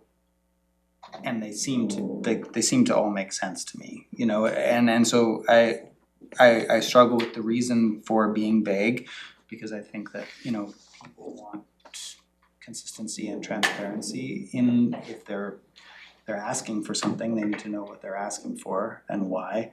And I understand that it maybe makes us a little bit more mobile or agile in what we're able to do, maybe, if that's the reasoning, but it does seem to open us up to some issues, and I just wonder what the reasoning is for that. Like, instead of just adding the 20% and 5% to the language that was already there, why did we take away all of that language and just leave that? Is that making sense? Yeah, so the intention behind changing the minor variance criteria is to provide ultimately better customer service to the public. So when someone comes into the front counter and they ask, what is the process for applying for a variance? Under the current criteria on the left, we can't necessarily give them an answer at the front counter. We often have to go away, have internal discussions, and determine whether or not, you know, is the variance consistent with the neighborhood character, which isn't the term that you can entirely define, as well as all the other sort of criteria in there as well. So we want to be able to ultimately say to someone at the front counter, this is what the process is to apply for a variance. It can either be approved by staff or it has to go to council. At this time, we're not able to do that. So in our minds, we're trying to provide better customer service to the public by being able to answer the question when they come to the counter initially. I would also add, so variances are a last resort. I actually think these percentages they are more clear, but they're probably more restrictive too. Because the other criteria gave us a bit more flexibility to assess the situation. This one's a bit more cut and dry. So I guess what Ken's trying to say is it's just more clear for people what exactly is a minor variance and staff can approve and what needs to go to council. It's less subjective. So. For sure, and then I would maybe also just add, if you just go down to the bottom of that page, there's also proposed a variance guidance as well, and that's for staff. When we're reviewing variances, we can look at those criteria and go, do they meet any of these criteria? And I would say the two most common one would be the adverse impacts on the environment, or do you need a variance because there's unique legal or are you on the side of a hill, something like that. Currently, we don't have any sort of guidance like that. So when people say, oh, I want a variance, we have to tell them, well, variances aren't about want, they're about need. You have a legal constraint, you have something on your lot that prevents you from building. And with these proposed variance guidance in here, it's going to make it a lot clearer for people that variances are a need, not a want. Yeah, and I completely agree with that. The sentiment behind that, it wasn't immediately clear to me that it was that, which I'm a very excellent representation of the ignorant public, so that would be I mean, if I'm confused, I imagine at least 3 other people would be as well. But thank you. Okay. And could you speak also to parking? Because I know that we talked about it quite a bit, and I seem to recall it might be coming back in the next year. For sure, and I would actually maybe just add to the variance criteria discussion as well as parking is always going to be considered a major variance, so it's always going to come to council. And then to Councillor Tate's question, I believe it was on the March 3rd meeting, or maybe it was the public hearing, council directed staff to look at the cash and lieu portion of the zoning bylaw, so we have that on our work plan for next year.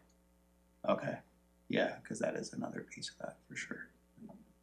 Well, I think the other part of that was, is it the applicant's choice to pay, or is it, again, if you can't create the parking, then you can look at a cash and lieu, but if you can create the parking, I think what I'm hearing is we want to see people build that parking and not park on the street.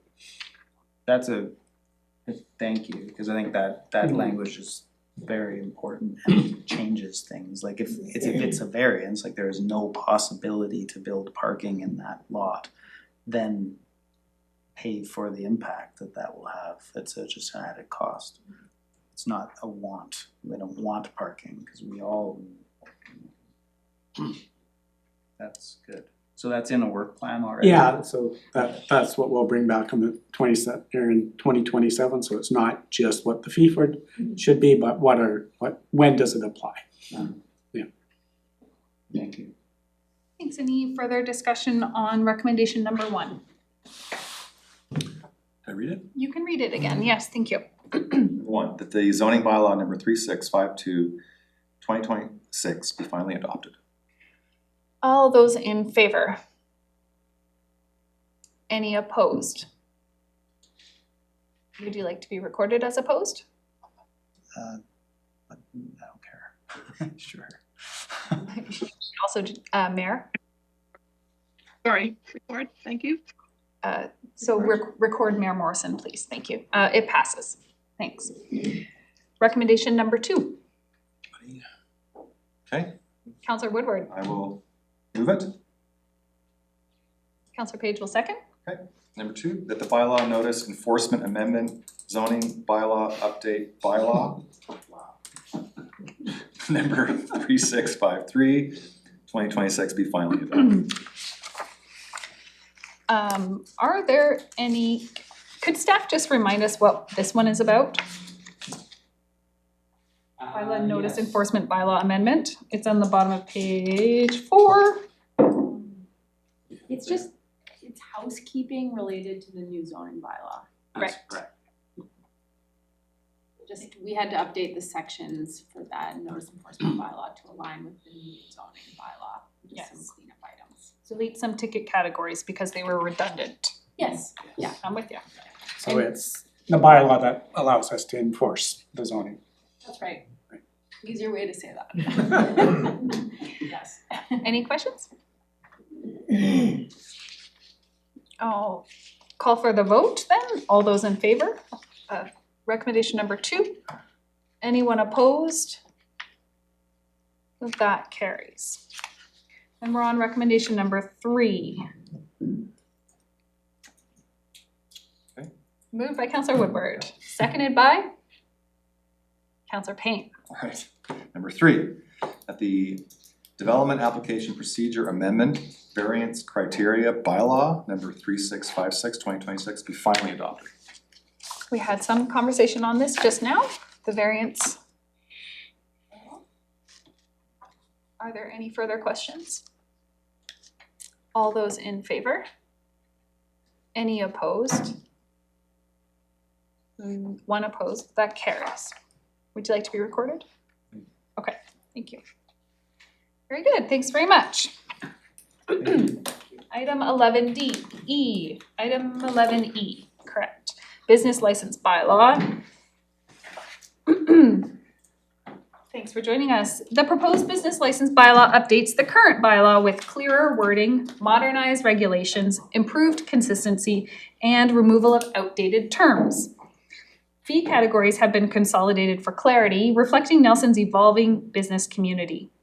Council is asked to adopt first 3 readings of the business license bylaw and the related fees and charges, business license amendment bylaw. Christina is here with us. Would you like to give us a brief overview or a long overview if you have it? It'll be brief, I can do that. Okay. So in terms of the actual business license bylaw itself, we didn't do any major changes since the last time we spoke. We had some minor formatting and numbering changes, so nothing really, no changes there. Just to highlight some of the major changes of the bylaw, the cannabis and taxi sections were removed because those had outdated concepts and overlapped with provincial regulations. We added a mobile business and intercommunity business license section in order to add some clarity around these types of business licenses in the bylaw. We also added an inspections and as well as exemption section to again add clarity. And then majority of the bylaw was just housekeeping changes, so eliminating redundancies, making sure everything aligns with other bylaws we have that have to do with business licensing and things like that. And then in terms of the fees and charges, we had a couple updates since we last spoke. We consolidated the late fees and all of the change to business fees in one category just to make it more clean. We made all the fees and charges in alphabetical order. In terms of mobile businesses, those will fall under the all other business category, or depending on the type of, it'll fall under what type of business it is. So if it's a food business, it'll fall under the restaurant license, and if they are going from municipality to municipality, they will also need to get an intercommunity business license. Busking will not be required a license.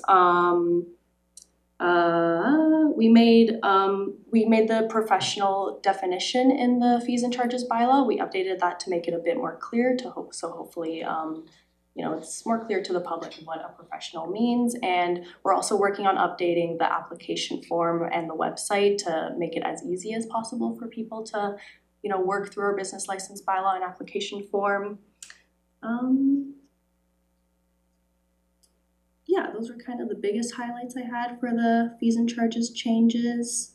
Another thing is that for the mall interior space category, we also changed the wording on that to make that a bit more clear, hopefully, that it means it's referring to the mall and not kiosks inside the mall. And yeah. Are there any questions? Councillor Payne. I think when you presented to us last, you were talking about automating the system, and now that the market has gone ahead with Jotform, is that something you're working on as well? We're likely going to use, so Civic Plus, the website we use, has embedded application forms we can use. We're likely going to go down that route. I've been working with our communications coordinator to see what would make sense, and we think that that makes more sense for everyone working on business licenses, because it can just go to straight to whoever's email needs to see it. So yeah, we're likely going to go through the embedded application form on our website. Thank you. Any other questions? There's 4 recommendations, first and second reading, then third for both parts here. I'll move one. Go ahead. Oh, do we need a seconder? Oh, yes, we do. Councillor Pinheiro, thanks. Number 1, that the Corporation of the City of Nelson Business License Bylaw number 3661 2026 be read a first and second time by title only. Any further discussion? All those in favor? Any opposed? That carries. Number 2, I'll do 2. Councillor Woodward, and second. Councillor Pinheiro. Number 2, that the Corporation of the City of Nelson's Business Bylaw number 3661 2026 be read a third time by title only. Any further conversation or questions? All those in favor? Any opposed? That carries. Number 3. Okay. Councillor Woodward. Move And that. second? Councillor Lochtenberg. That the number 3, that the Corporation of the City of Nelson Fees and Charges Business License Amendment Bylaw number 3662 2026 be read a first and second time by title only. Are there any questions? All those in favor? Any opposed? That carries. To number 4. Councillor Woodward, second. Councillor Pinheiro. Okay. Number 4, the Corporation of the City of Nelson's Fees and Charges Business License Amendment Bylaw number 3662 2026 be read a third time by title only. All those in favor? Any opposed? That carries. Thanks very much. And how much longer are you with us? 3 weeks. My 2.5 weeks. goodness. I know. That's been a ton of work. Thank you so much. What was your favorite part? What was my favorite part? That's a good question. I liked working on the bylaws. It was really interesting. And I did a privacy project at one point, and I've never worked on privacy before, but I found it very interesting for some reason. So it'll be something I'll take with me. And so do you have to go back to full-time schooling now? I'm done school. Okay, so now you're just gonna be applying to the many postings that are out and about that we were talking about earlier. I have another internship in Montreal after this, so I'll be there. So yeah, it'll be cool. Well, you'll have to bring your colleagues back this way Yes, when you're done yes, there. yes, I will. Visit Alex. That's great. Yeah. Well, thanks so much for being with us. You've really contributed a lot in an internship. It's extraordinary. Thank you. I had a great time. Yay! You make me blush. Bye. Bye for now. We're at item 12 on our agenda this evening, and we have a recommendation from staff, Nelson Hydro. Integrated Vegetation Management Policy number 8500.00.045. The proposed Integrated Vegetation Management, IVM policy, establishes a principle-based framework to guide Nelson Hydro's vegetation management practices. The policy aligns operational requirements for public and worker safety, system reliability, and environmental stewardship with feedback received through the public engagement process regarding best pesticide use. We have with us the General Manager of Nelson Hydro, Scott. Spencer, thanks for joining us, and do you have anything to share?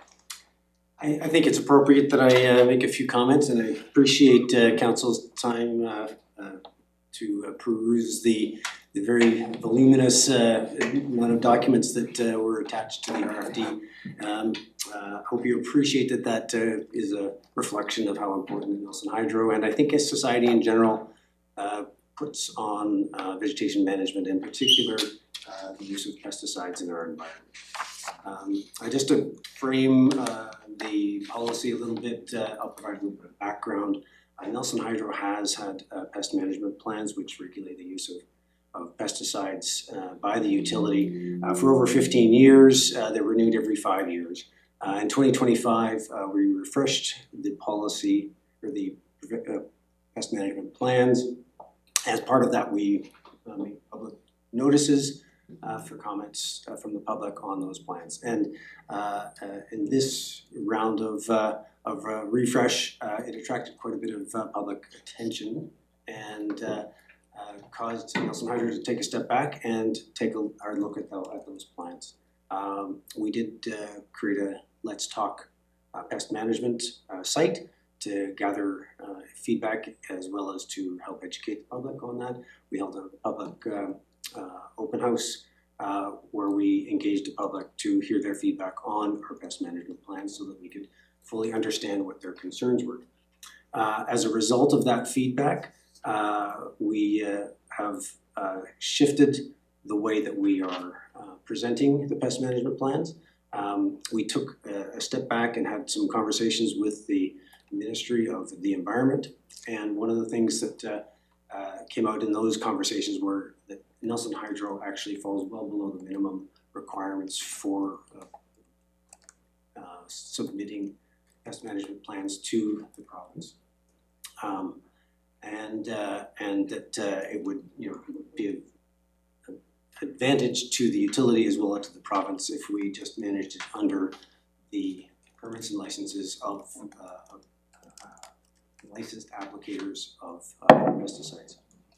So some of the feedback that we received from the public, some very strong voices against the use of pesticides, and especially in the rights of way in areas where public access that.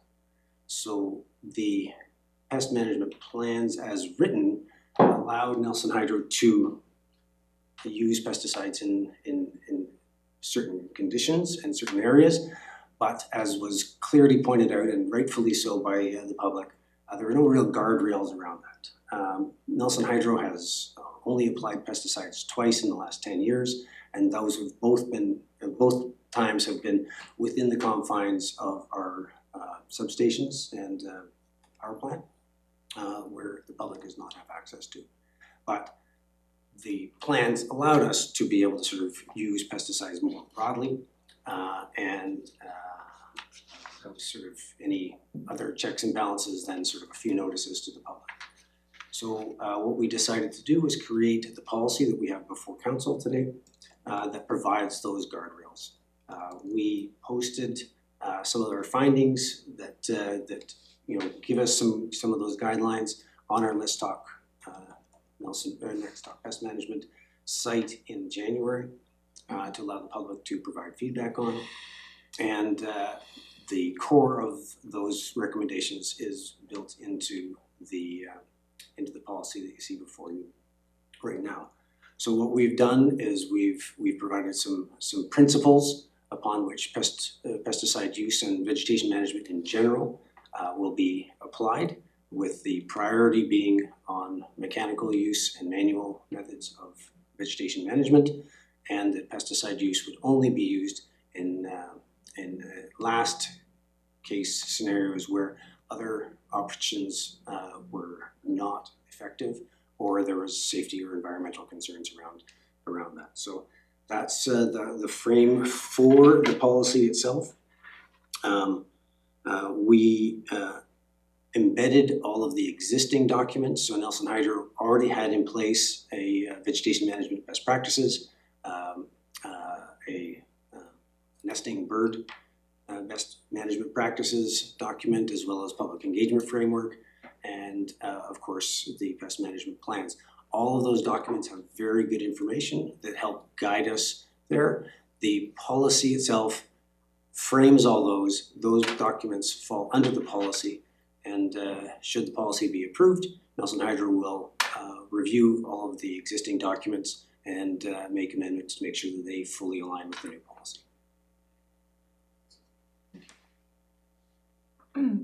I have a question, is this a council policy?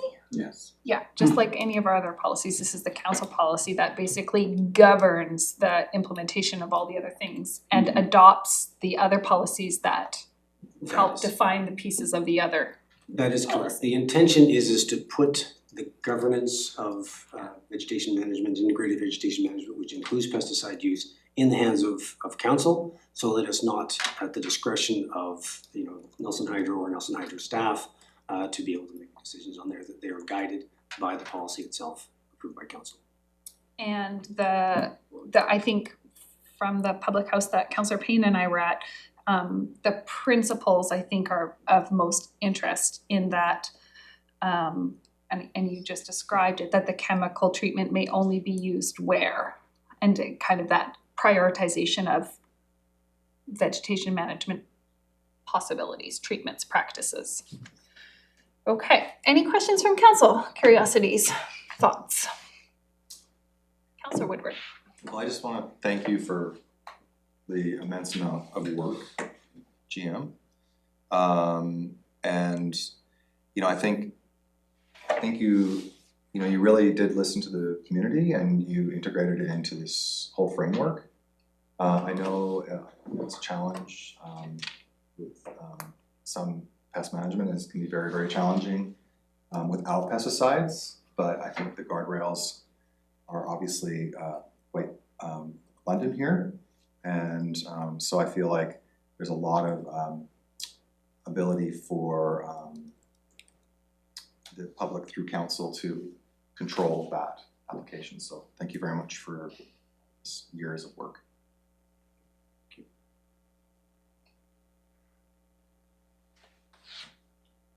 Councillor Page.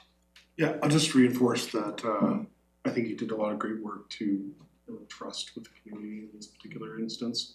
Obviously, as you already touched on, it did create a bit of a firestorm as people digested what is a complex project, but at the end of the day, putting those guardrails in and hearing that feedback and adjusting language so that we could give clarity to people that we're only in the very rarest of circumstances will such products be used, and it's certainly not what we're intending. And so it's great to see that we were able to make those adjustments.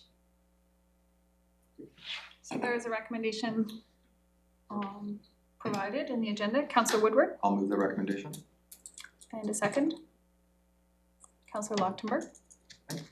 Recommendation is that council adopts the integrated vegetation management policy number 8500000545. All those in favor? Are there any opposed? That carries. Thank you very much. Thanks very much. Scott? Easier than you thought.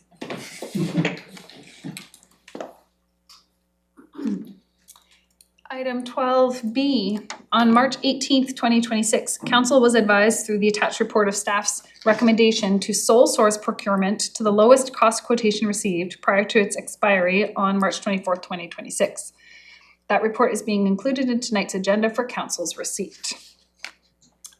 This is IT infrastructure procurement. Would staff like to speak to this? Yeah, I don't have much to add outside of the memo, so I did email that to everybody before decision day. I guess as an update, we were able to get that contract. It was a little bit touch and go for a while. That particular vendor was kind of going through its standing orders and canceling a lot of those just based on what had happened with pricing, but we were able to keep ours. So that's good news. Delivery date is scheduled for August.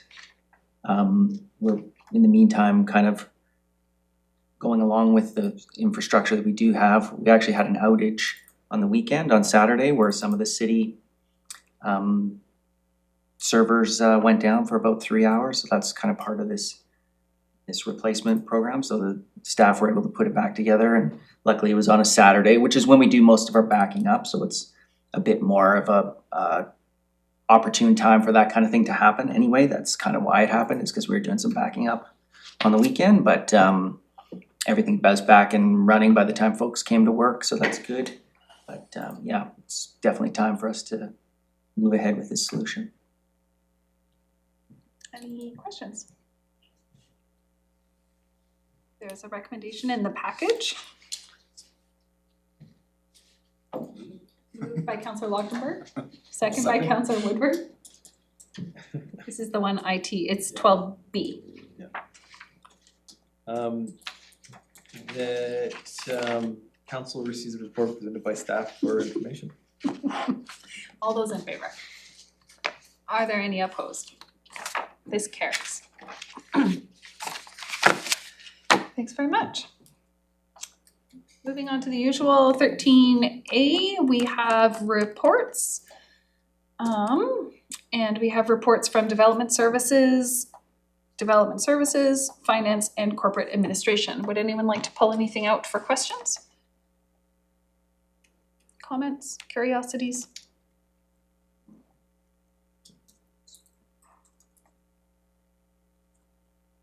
Then there is a recommendation.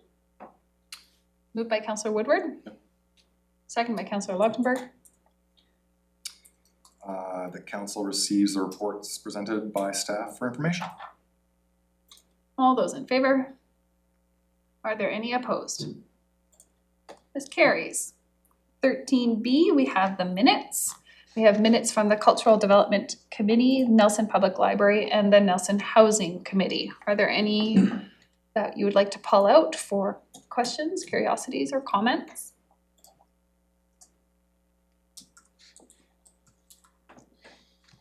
There's a recommendation in the package. Moved by Councillor Pinheiro. Yeah. Seconded by Councillor Woodward.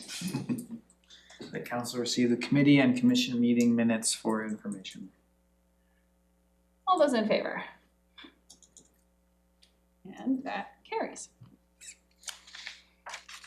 We have no notice of motion. And so we have a resolution to close the meeting to the public.